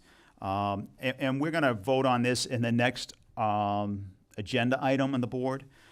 This is to see if the town will vote to pursue a special purpose stabilization fund known as the Roadway Improvement Stabilization Fund for the purpose of funding roadway repair and improvement projects, as well as payment on debt service on such projects in the amount of $300,000. It's essentially a Proposition 2.5 override question. That's why it's a separate article, a separate agenda item that the board needs to take a vote whether to support this going before town meeting or not, and to be placed on the ballot. It's the one article that needs to be done 35 days in advance of the election election day. And that's because it's a specific question. It's not a member that's running for the board or any other position. It's state law according to Laura. So we'll obviously consider that at the next agenda item. Article number 12, to see if the Board of Selectmen will petition, to see if the town will vote to authorize the Board of Selectmen to petition the general court for a special act that essentially allows military personnel living in the town of Sutton, paying property tax in the town of Sutton, to get an abatement of their property taxes when they serve overseas. I didn't want to read the legalese on the language. You can read for yourselves, but that's essentially the goal of this, and I think the objective of this home rule petition. Article number 13 is to see if the town will vote to transfer $100,000 from free cash to the town stabilization fund. We talked about the goal of that. That'll leave our free cash account will carry over roughly a little over $400,000 into next fiscal year. So it's a pretty healthy account. Article number 14, to see if the town will vote to transfer from available funds for the purpose of replacing a generator at 13 Depot Street. This is sponsored by the sewer commissioners. This is coming out of retained earnings within the sewer department budget. Completely? So there's no, excuse me? It's completely going to be funded out of retained earnings? That's correct. Okay. Yep. What's the cost on that? Remember, estimate? Never mind, we'll find out later. Yeah, I don't know, sorry. Sorry, I didn't mean to throw you out of your groove. Yeah, no, there was no groove, but I just can't recall what that number was. And I was slowing down because now it becomes more difficult. These are all planning board sponsored articles. So the board really doesn't need to take a position publicly. But my goal is to hopefully share with you what the planning board recommendation is and hopefully be able to explain some of these. Typically, I have Jen Hager come to this meeting, but she's been working a lot of hours and for planning board hearings and finance committee hearings, and she's been out a lot. So I decided to give her the night off, and when I screw it up, I'll have her here on May 1st to fully explain these items before you. So essentially, Article 15 and 16 are Article 15 and 16 are prohibiting recreational marijuana within the town of Sutton. All uses, retail, growing, testing, all the different issues regarding recreational marijuana. This is 15 and 16 are a vote to prohibit it within the town. So just like when Yep. we were at Fall Town Meeting, one of them is the bylaw and the other one is the zoning bylaw, correct? The 15 is the zoning bylaw, 16 is the general bylaw. So like last time, if it would have passed, it would have take passage of both for it to be. So if the zoning bylaw fails, then we'll pass over 16. Okay, so that's exactly what happened at Fall Town Meeting. That's correct. It received a majority, but not the 2/3 required, so it was effectively killed the next one, so that was pulled off. Right. Okay. Yeah, and you know, I don't know what's going to happen this year, but we'll have to wait and see. But Well, then the next two we have is another pair. Article 17, again, is a zoning bylaw that will allow limited recreational use, and it's particular to growing. It will allow for a grow facility and testing and everything that's required with the growing, but no retail. No marijuana, bars and so forth. So right now, it's just Article 17 allows for a prohibition other than growing recreational marijuana. Sure. So I didn't have a chance to see the planning board hearings on this. Yep. Did they recommend all of these articles? Did they vote to recommend all these articles, or? They did. So they're obviously in conflict with each other. Mm-hmm. Was there some discussion about what order to offer them up in? Like, did they have a preference over? So I understand that they're really trying to read the public and sort of gauge the public's mood on this, I think. Yeah. But I guess my question is, I'm trying to understand how we're going to proceed at town meeting here.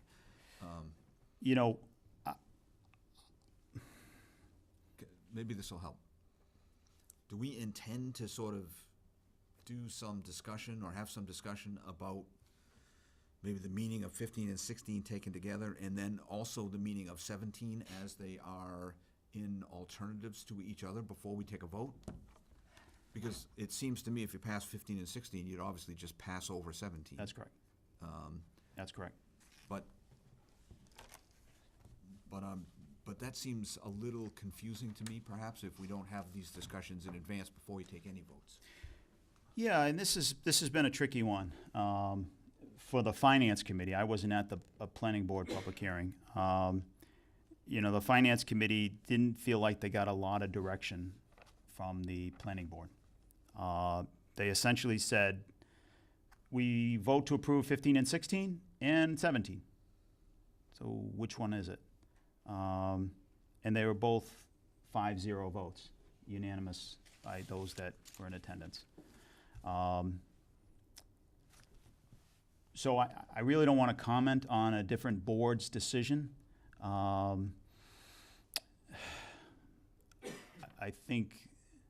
don't recall what the Finance Committee voted on. Do we have their I recommendations? think Dan? they were split. They were split, and which, kind of showed a little bit of their leadership, the fact that they were willing to take different viewpoints. Is this the, this is Planning Board. Yeah.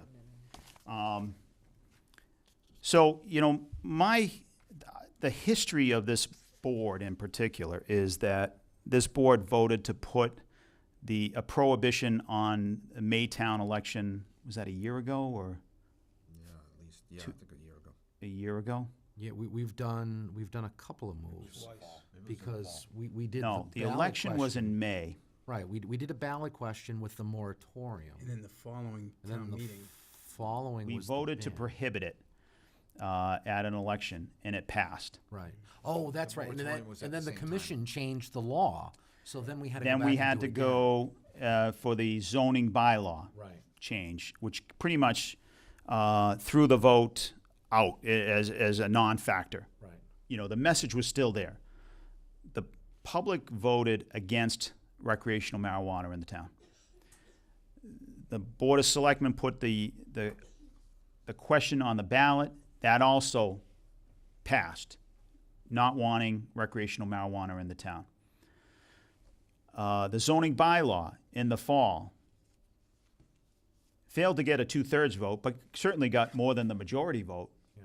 So what I read from that, and with no scientific background, is that recreational marijuana has been voted to be prohibited within the town a number of different times.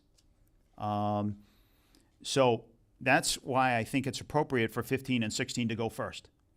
I think that the planning board was just unable to make a recommendation and a decision. But there are some people that do believe that a grow facility would be just a manufacturing plant that no one would even know it's there, especially if it's located at Gilmore Drive, the location where medical marijuana is currently authorized as an overlay district. So Well, I don't want to put in words in anyone's mouth either, because even though I have it streamed up on my computer, I haven't had a chance to watch Planning Board either. But if I was to guess, I think this goes to something that Jen Hager brought up at the marijuana presentations, that we need to do something come May. Because if we wait until fall town meeting, whatever we decide will not go into effect in time because the moratorium will pass. So if I was to guess, as you said, the first to the prohibition is reflective of the way the town voted initially, but 17 and 18 are the alternatives. If you can't get a majority for a complete prohibition that reaches the 2/3, what about a compromise that, as you said, allows for a facility that you would not even know what it did in a zone where it's allowed to go, but limit it there? So it would allow us to at least pass something which would prevent what would happen if there was no bylaw. Which means it could go anywhere that's commercial or agriculturally zoned. here's the issue I see. If 15 and 16 fails to get the 2/3 vote, and we go to 17, and that fails to get the 2/3 vote, I would like some way that we could reconsider either 17 or 15 and 16. Just to say, okay, we went through all three articles, they all failed to get the 2/3 vote. Can I have a motion to reconsider Article 15? And that, I don't know what the Robert's Rules of Orders on that. I think you have to have somebody that vote in the opposite direction, positive, to have a motion to reconsider, because that seems to me the catch-22. So if you really want recreational grow facility, and you say no to 15 and 16, but you say yes to 17, but it doesn't get the 2/3 vote, then where do you go? I mean, we're going to go through this again at the fall town meeting, because after fall town meeting, we're done. If nothing passes by then the town is open to recreational establishments, retail, marijuana bars, and every other use that is authorized in other similarly zoned uses. Market 32 Plaza, Galaxy, any of these places, these establishments could go to it. And I don't think anybody in town wants to see that. If I could, I would like to suggest that, kind of like what we did last fall town meeting, is that before we get to 15, maybe we talk to Ken Stewart, the moderator, and ask that he request a pause and maybe give a chance to make a miniature presentation, just kind of explaining to those who are there what it is we're doing, what we're trying to doing it, why these articles are phrased that way, so that way we can eliminate some of the confusion that may be present if it's a well-attended town meeting with people who are not familiar with the procedures and processes. Right. I would support that. I think that's my biggest fear, is we get to these articles and there's just confusion over what it is we're trying to accomplish.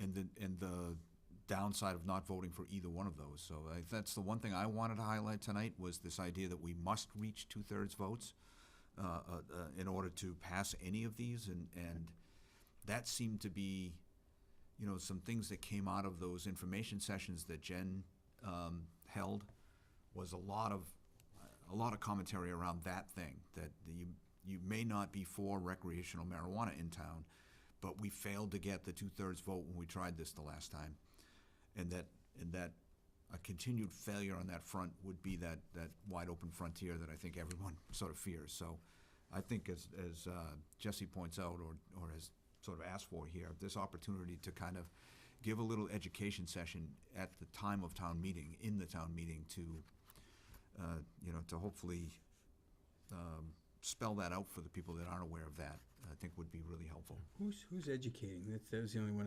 who could we? Who's what? I think it would be Jen Hager. Jen. Yeah. Yeah, Jen's the opportunity. this town meeting, we're gonna have, Jen Hager obviously would be the source. Okay. But town council is sending John Eichman, who is the land use person and the real resource on recreational marijuana, or marijuana bylaws. So he is the source that Jen goes to get expert advice. And Tom McEneady's going to another town meeting, so we got John Eichman, which is a great resource for this particular item. Good timing, too. It is. I think having him on deck will Yeah. definitely smooth the So transition. I'm all in favor of, if the board would like to have some sort of preliminary presentation, and Jen can hopefully make it quick, but maybe 5 minutes and standing up and just explaining. We've talked about doing a little slide above the moderator's head on the overhead, Something very just to single show bullet. what the issues are, and have Jen talk about them, if that's okay.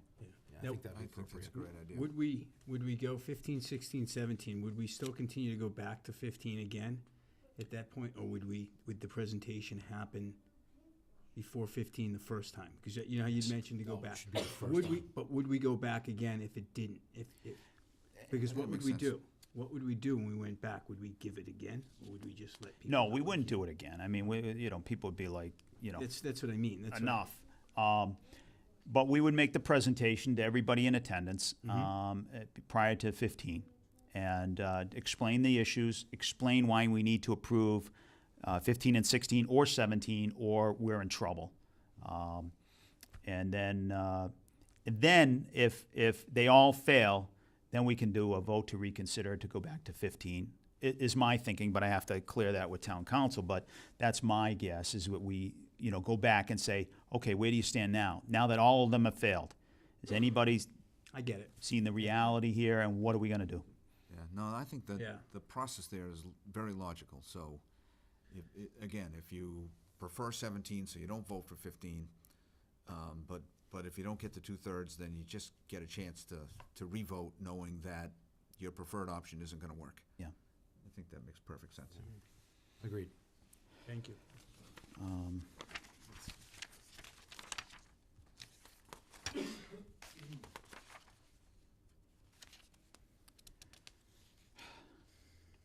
Article 18 is the, just the, it seems like a housekeeping issue, and I don't know what the planning board recommendation is. Article 18, this is a housekeeping article. So it's essentially the table of use changes that will be required. Article 19 is to impose a local sales tax of up to 3% on the sale or transfer of marijuana or marijuana products by a marijuana retailer. Town councils suggested that we put this article in there just in case, if we do accept recreational marijuana sales, then we can impose a 3% tax on it. Or sale or transfer of marijuana products. But I think that requires a retail basis. I don't see that happening, but town council's advised we put that on there. If somebody makes a motion on Article 17 to not only allow grow, but to allow retail in limited spots, and that gets approved, it's important that we have this article to get some revenue out of this deal. Or if nothing passes on those other two the other two groups of articles. If 15 doesn't pass or 17 doesn't pass. Then we're open, and then, you know, now at least we'll get 3%. Not that anybody's looking forward to that, but I don't know that that came from anywhere other than town council's recommending that we put it there. Do you have any idea how that gets administered? Does that actually get reported to the state and then remitted to us? I mean, we don't have to actually. That's my guess. It's probably no different than the meals excise tax that's now, what is it, 7% in the town of Sutton. You know, we voted to go higher, adopt a local meals tax option, and that we get that revenue after they report the sales to the state, and then we get a check from the state. Okay.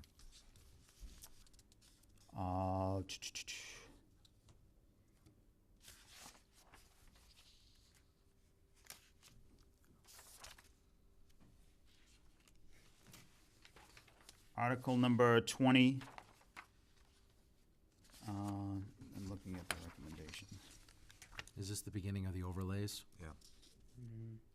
This looks more like just a housekeeping, that, B2,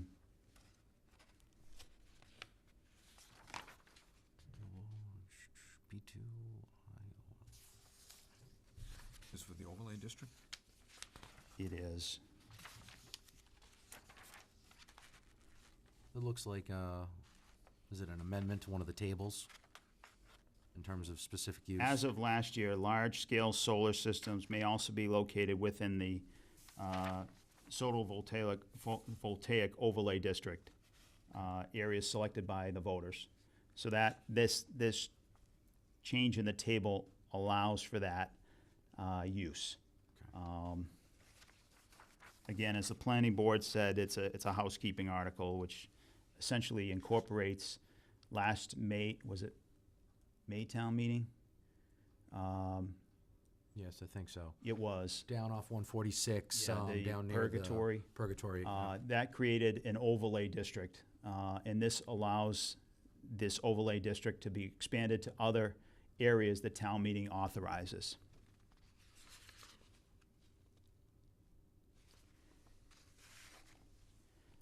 Article number 25 it was a recommendation by Nick Nunemacher, the assessor.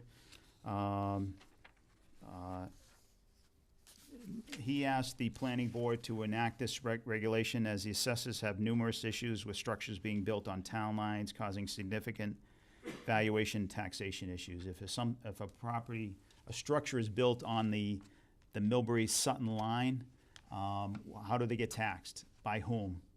These questions are come up commonly down in the assessor's office, and this is a request that the assessors have made to prohibit structures within 25 feet of the town line. This is a going forward type situation. So existing structures will be grandfathered in. Yeah, pre-existing. What if you own a property that cuts through two towns and you want to build something in the middle of it? Pick a side. I don't know the answer to that. Well, ultimately, if you wanted to build it on the Sutton side, you'd have to come between all the boards. You probably have to go before the ZBA. You have to go Probably through all the Concom and- necessary planning boards.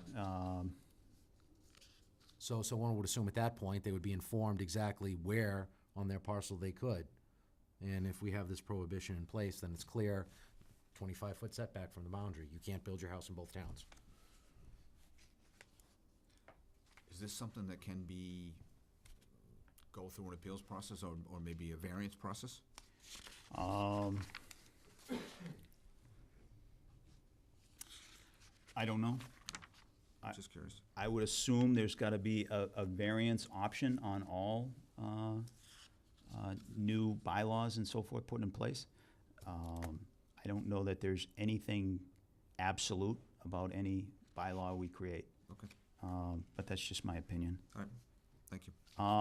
Article number 22, 23, and 24 are regarding creating new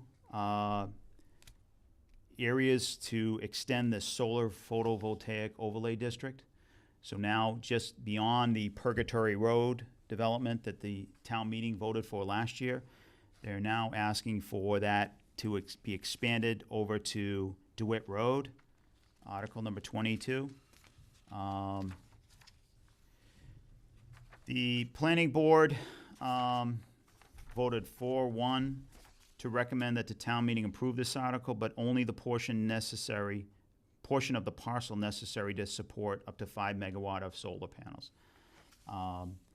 So the original article, it's a citizen's petition, so was to allocate 138 acres. A 5 megawatt parcel probably takes up 30 acres. So why would we, create a 138 acre parcel that really only requires 5 acres to, 30 acres to put the 5 megawatt PV system in? So that was the planning board recommendation. They voted 4-1 to recommend this article, but they wanted to make sure that the articles would be rewritten prior to town floor, that, because the articles are currently part of the warrant, a motion needs to be made by the proponent of this to recommend that it only take up roughly what's needed to build the 5 megawatt system. Well, I may be wrong because I was present, but I was out in the hallway at this point. They also had to clearly define the meets and bounds of the parcel, exactly where the reduced Yeah. overlay would be. So Yeah. are we going to be seeing that in advance, or will they have that, or is the deadline town meeting? Well, Jen spoke at the finance committee meeting, and she assured them that we will see that in advance of town meeting. Okay. But I don't know that it's come in as of yet. Actually, yeah, I think you remember, I think FinCom even asked if they would have the ability to look at it in Yeah. advance. All right, well, hopefully it comes in Yep. sooner than later. Article number 23 is similar, create an additional solar PV overlay district, a 75 acre portion of a parcel located at 226 Putnam Hill Road. The system there is less than the 5 megawatts. I don't know what it is.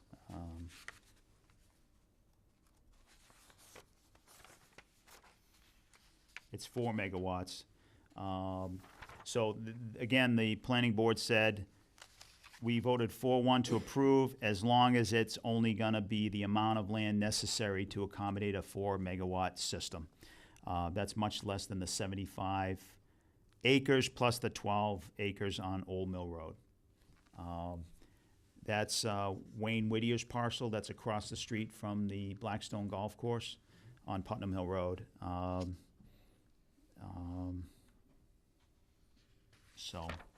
Now, the thing about both of these parcels is I think where they're gonna be located. Again, I was out in the hallway during planning, I watched FinCom at home. It sounds like they're not gonna be easily visible from the street.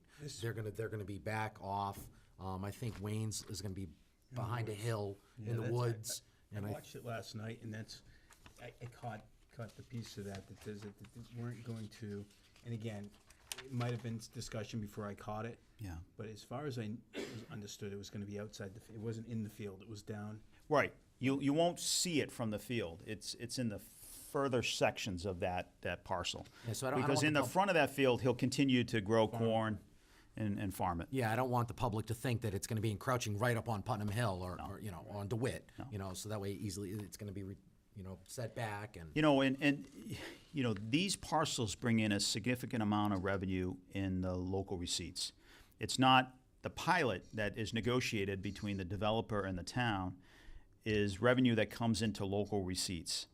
It doesn't go into the tax collect or the assessor's office or the tax collector's office. It comes in as local receipt revenue. So if we are able to build all three of these, then that's at least another $75,000 in annual revenue in local receipts. That's another potential funding source for our budget. And you know, it was raised at the finance committee, well, you're going to rely on, this is sort of one-time money. Yeah, for the next 35 years. It's not one-time money. You know, I'd take it for the next 30-plus years. So, And plus, we'll still be getting property taxes from the you know, parcels. there's a lot more to be discussed with that, but that's just the financial side of this. It's a significant potential revenue to the town. And then Article number 25 is to, wait a minute, what did I do? You skipped 24. 24 is continue to expand the solar PV overlay district to Carr Street. That currently is an open field, visible from the road. It'll be set back a little bit, but it will be visible from the road. But this will be a much smaller It will be. system than what is contemplated in the other areas. It will be. Let me see what. May I Sure. just ask a question? Yep. So this process to me is interesting. That the way the bylaw is written, and I guess the way that really the intention of the article to have this overlay district that can be expanded at the petition of any citizen.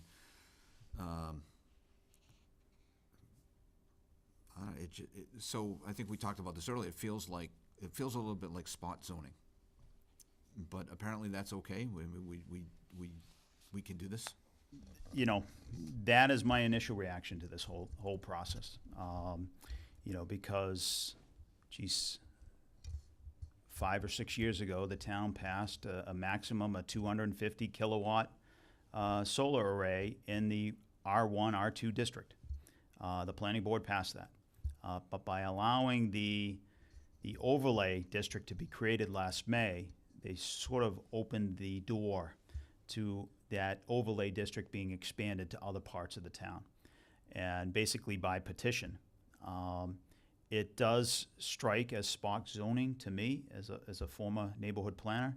But I've been told by Jen and John Eichman, our town council, that it is allowed, it is authorized and by law that we are allowed to do this. So there's nothing, it does seem like a conflict, but it by law we can do this. We can follow this process. And so remind me, is there anything in the bylaw that restricts the type of properties that can be voted into this use? No. And No. so, but planning has the typical kinds of process reviews that they would have of any project that goes Yes. in. So it has to meet local things, but I And, could put one and in ultimately, my the backyard planning if I wanted board to. essentially voted to approve these by a 4-to-1 vote. So they seem to support this kind of development. You know, there are difference of opinions, whether you feel that, potentially the land could be developed for housing, which puts a greater burden on the residential, our budget, the school budget, and more kids going to classrooms and so forth. Then there's the other side that it affects the beautiful parts of this town, the scenery, the trees, and everything else.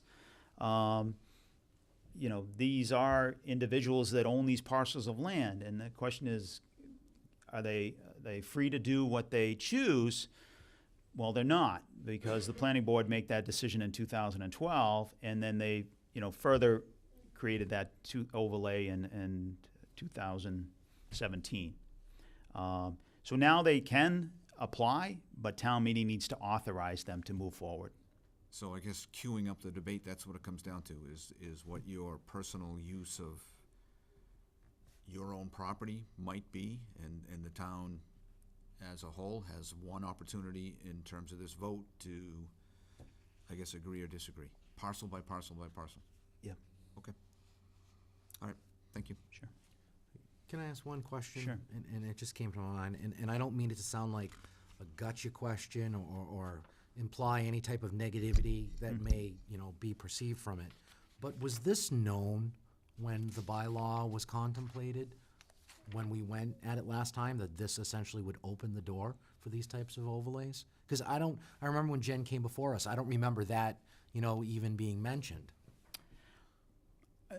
I mean, I did have discussions with her regarding this, because I did see it at that time as spot zoning, and my limited knowledge of the planning law that has changed over the last 25 years since I was a planner. So we did have that discussion, and I did see that this could be an issue going forward. I think the change in the state laws with the SREC program, they changed it to the SMART program, which gives greater incentive for individuals to build larger arrays as long as it can be handled by National Grid, the utility. And they have to define where they're feeding the utility, either the Millbury substation or however they're feeding it. And they have looked into that, but there's really a bigger incentive for larger solar arrays. And that's why the big rush to get them done now. So of course, the incentive's coming from the state. Yes, and that incentive decreases over time. So if you don't get it in the first round, and if you don't get them by this May town meeting, that incentive decreases the more projects are put in. So that might actually speak to the fact that this might be a one-time round. Maybe we'll see another round, but then in the future, the incentive, if it goes down, we won't A lot see depends upon the state regulation making, but if they don't change that, then I see this as a one-time situation where there'll be a big push to get them in, and then eventually the incentives will disappear. I appreciate that, thank you. But if I may, Mr. Chairman. Sure. To your question, I guess, and I think you had more insight into this than I did at the time, because I view, like the marijuana overlay district that we have, we've talked about the idea that if over time this becomes a thing that there's more demand for and the town gets comfortable with it, that we could expand the overlay district. But I had always anticipated that would be expanded kind of from and through the planning board, not through citizens petition. So I guess I just didn't really feel like, I didn't see this part coming. Right. It's an interesting dynamic, that's Fair for sure. enough. So Article 24 is Carr Street, and I believe that's a much smaller facility. Let me just see if I can find the exact.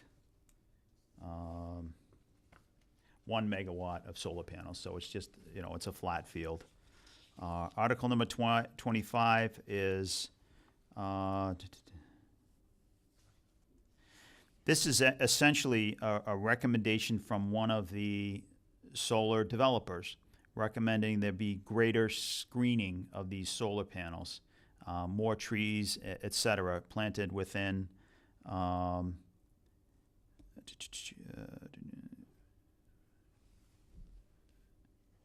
so essentially to limit the view shed of these solar panels. And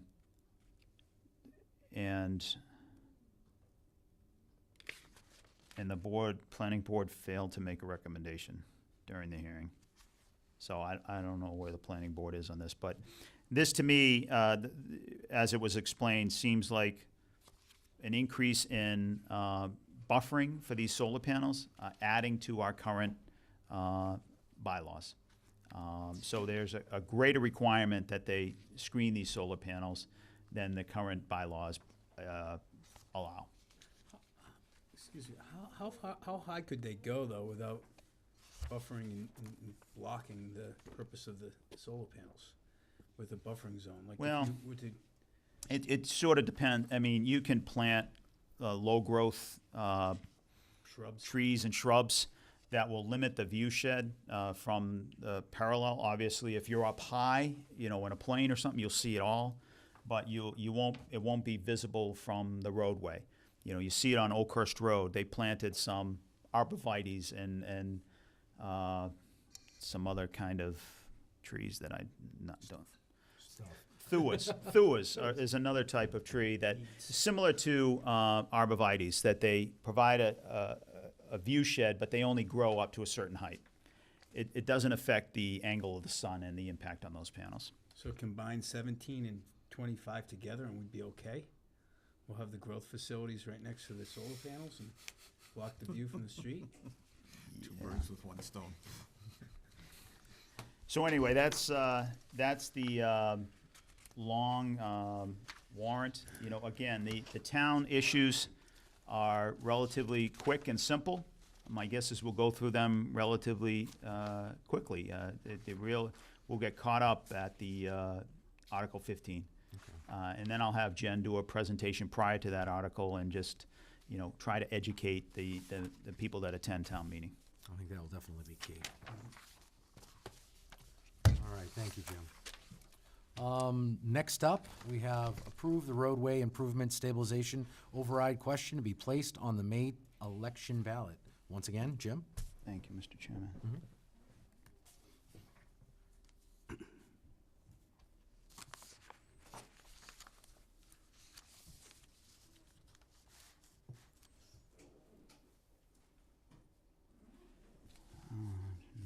Let's see if I can find it in here.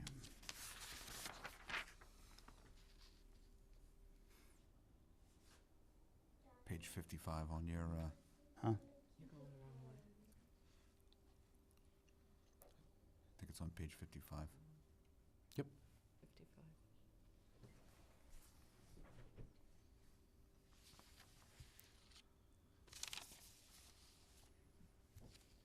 You good with this one? I think so. I think I'd be in favor of this one. How about you? We'll find out.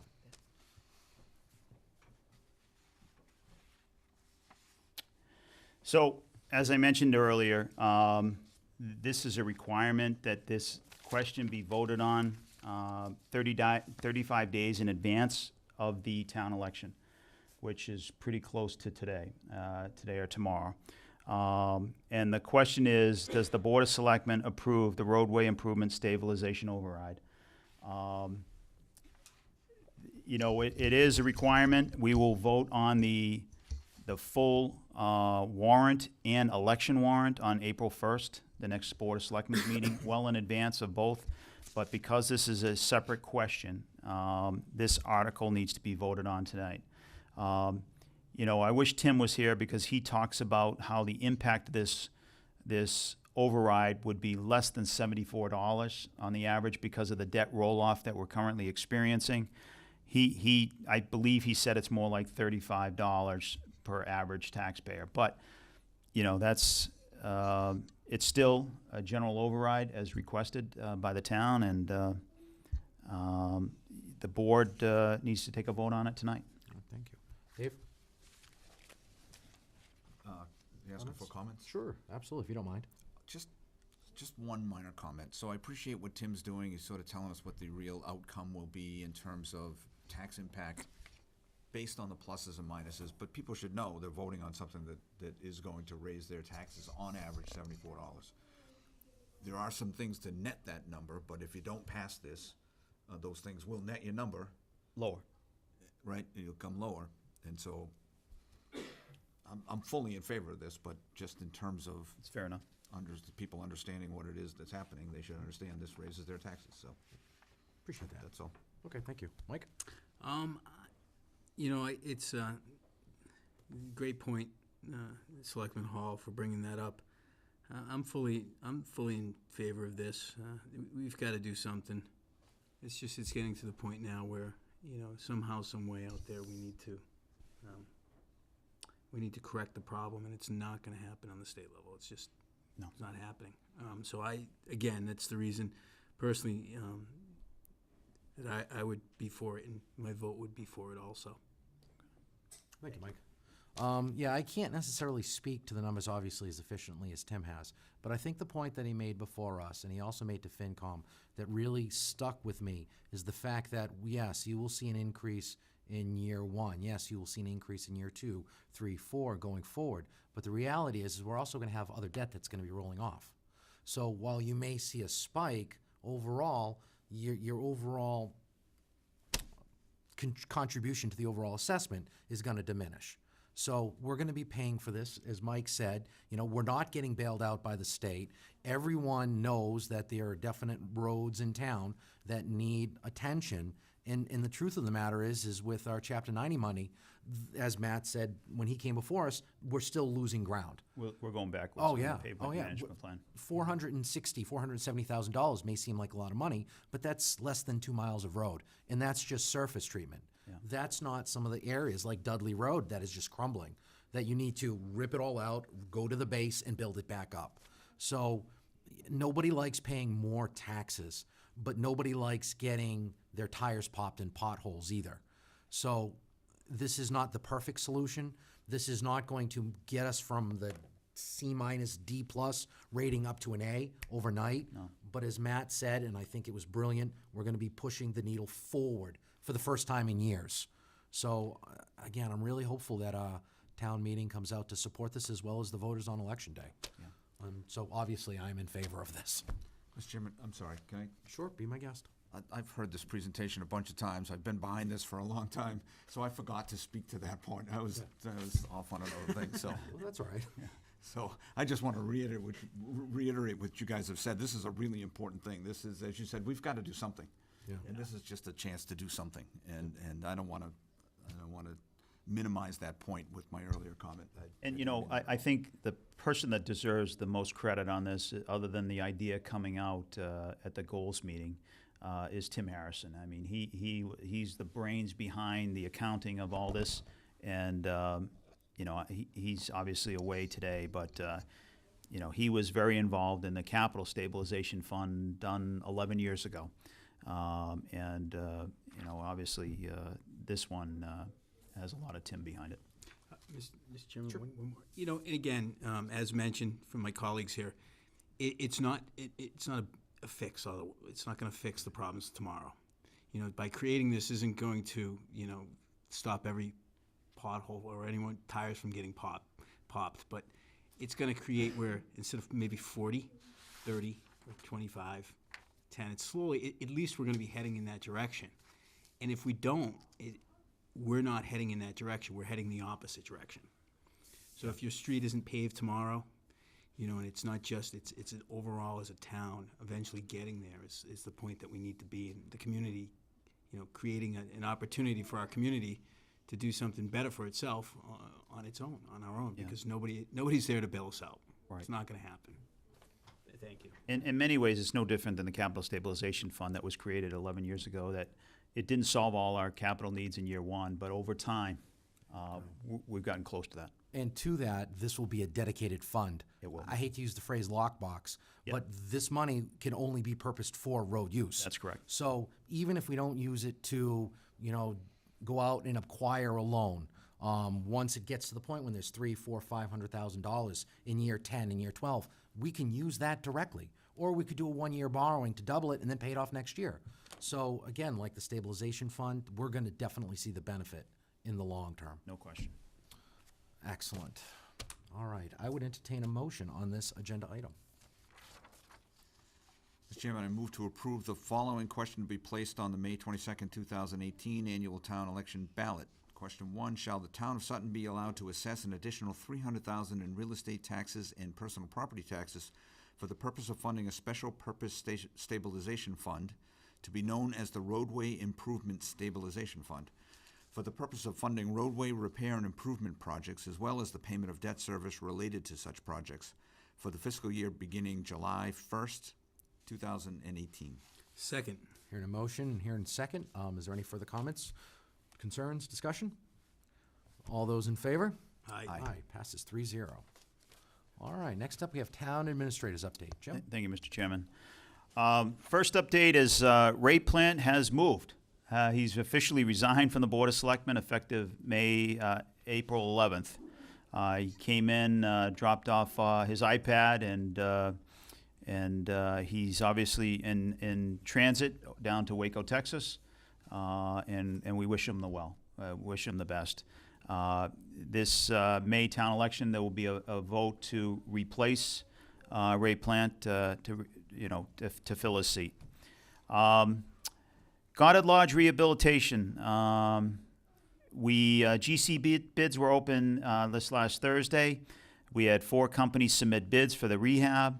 The winning bid was Colette Contracting Company with a bid of $445,000. The electrical sub-bid was a part of that bid, so it's all in one.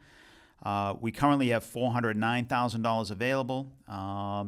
So I've actually increased the $75,000 to $90,000 in the capital plan. So that way we have a 10% contingency account to do this work. I don't foresee a lot of unforeseen issues, but they could happen. I would like to issue a notice of award within the next 7 to 10 days, and then let them know the day after town meeting if the town meeting is so inclined to support the capital plan. Then we can get started on this work. Milling and paving of the M route. District 3 has begun the milling and paving. They're currently focusing on the milling up to Central Turnpike. They plan on going laterally on Central Turnpike to the parking lot of Benjamin Insurance, and then the other side to the entrance to the new police station. We're currently doing some, cutting of that roadway right now for some conduit to do high-speed internet. We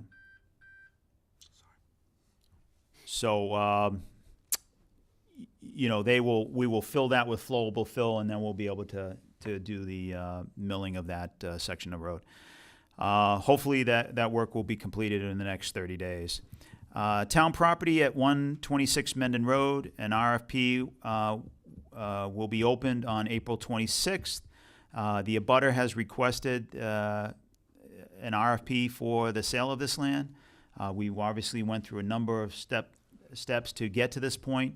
The sale takes place. The town will receive the money for the sale, as well as the annual property taxes from the purchaser of this land.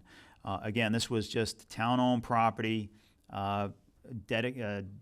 donated by Ruth Putnam for a school facility back in the 1920s, give or take. So obviously no school was going to go there, and hopefully it gets back on the tax rolls and we begin to collect property taxes from that.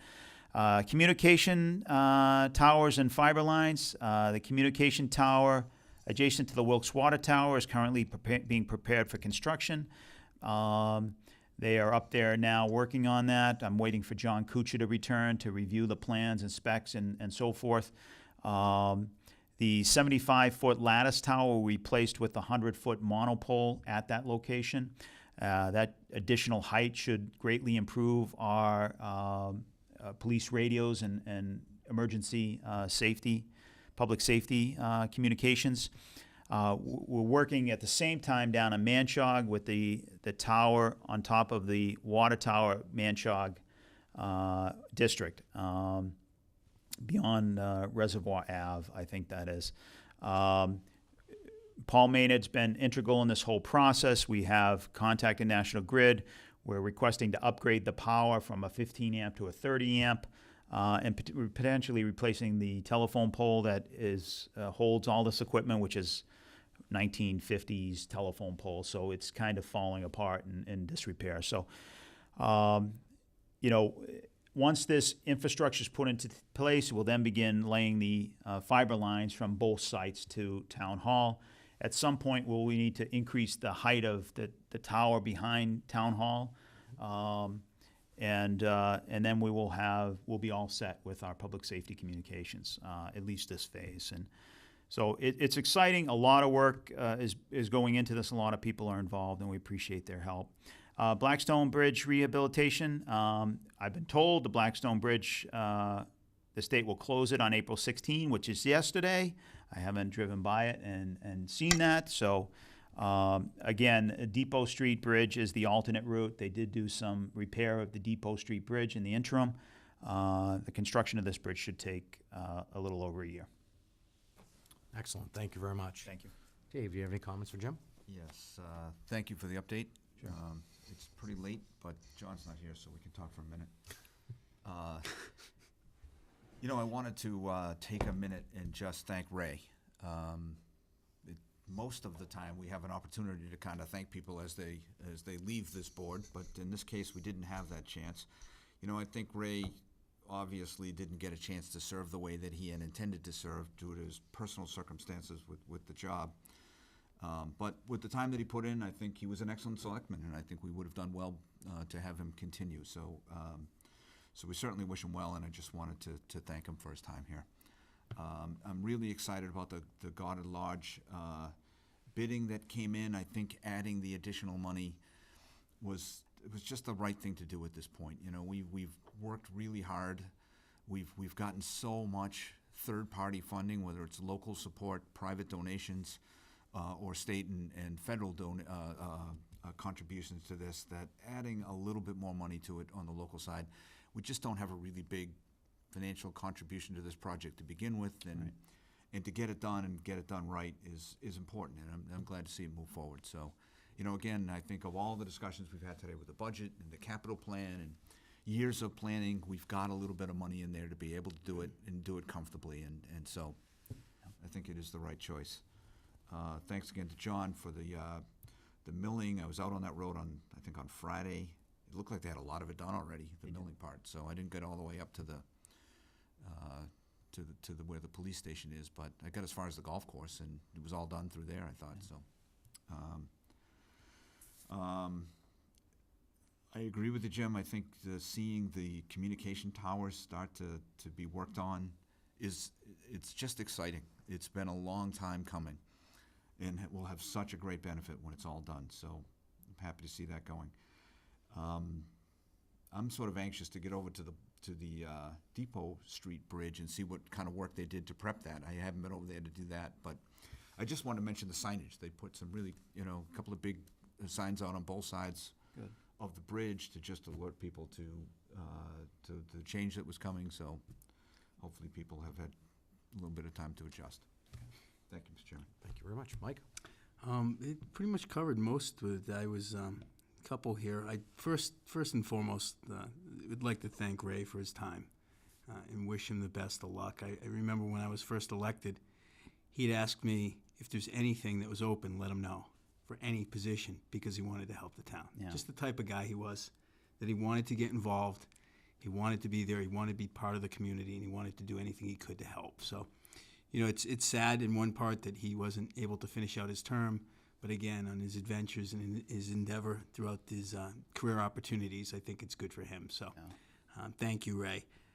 And just the 126 Mendon Road, the sale of that property, where does that cash go? That will,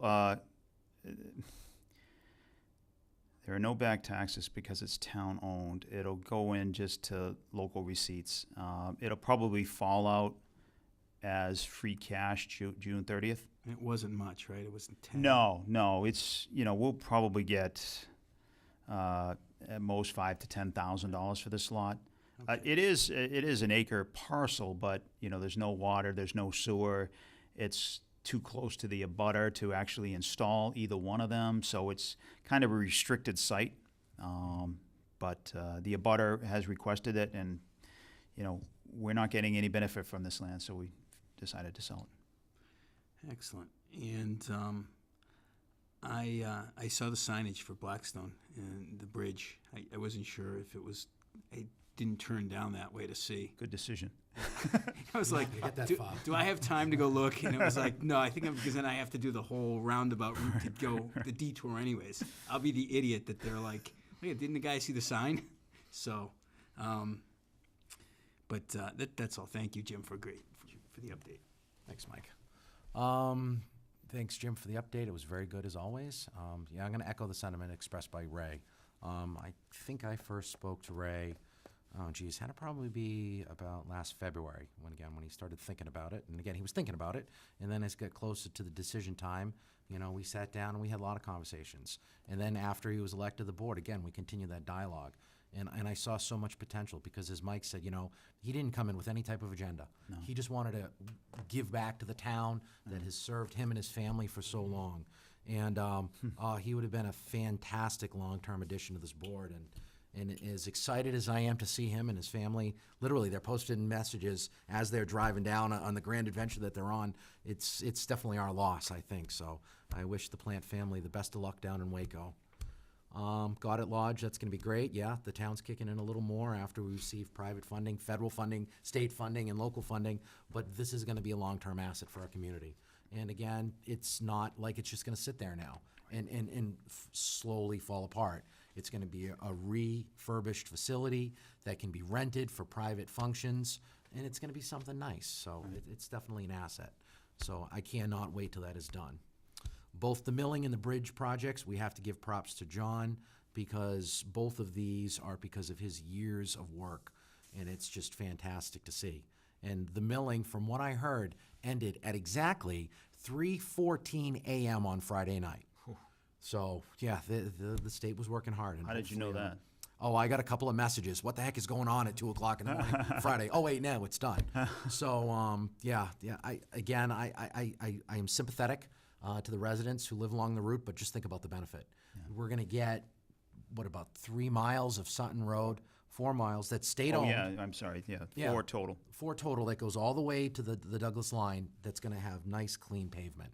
Right. So again, it's not a town road, so this isn't a town project, but it still definitely benefits our residents. So can't wait till that's done. Communication towers, real quick. I drove by because that's the way I go to work before I hit to the pike. I noticed that the backhoe or little tractor was down there and the process had begun. Have we secured the right-of-way, and is that in place? No, we're still going off the so-called gentleman's agreement with Wilkes Water. We've had conversations with the folks down there. They've given us the go-ahead to get working on this.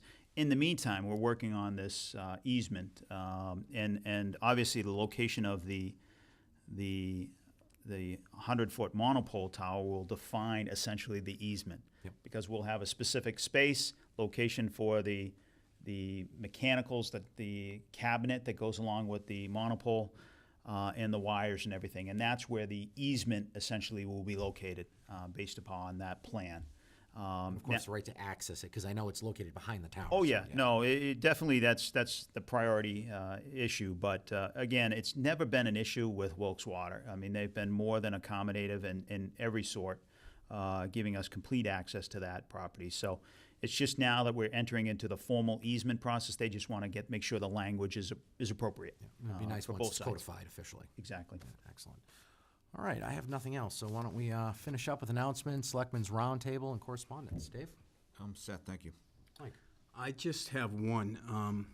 Do we have any update? Have we heard anything new about the power for Town Farm Road, for the cell tower? Has he talked to you at all about? Yeah. Yeah, he, National Grid sent us an email Friday? Yeah. Friday saying they were going to be out this week to do the power. Part of the issues is the unpredictability of the weather. Yeah. The nor'easters and now the rainstorms and everything. So they're all over the place. They're sending out emergency notifications to us this week regarding the rainstorms and flooding and everything else. So I think Kevin Shaughnessy's working in our best interest, and we'll give him the time. Obviously, Wireless Edge really needs to get this done because they're paying us now for this, and so they want it done as well. Excellent. So I just, a few residents had asked me. Yeah. I said, and I told them, I said, I'll ask. Yeah. But again, you've got the weather, you've had. I mean, I'm vested in it too.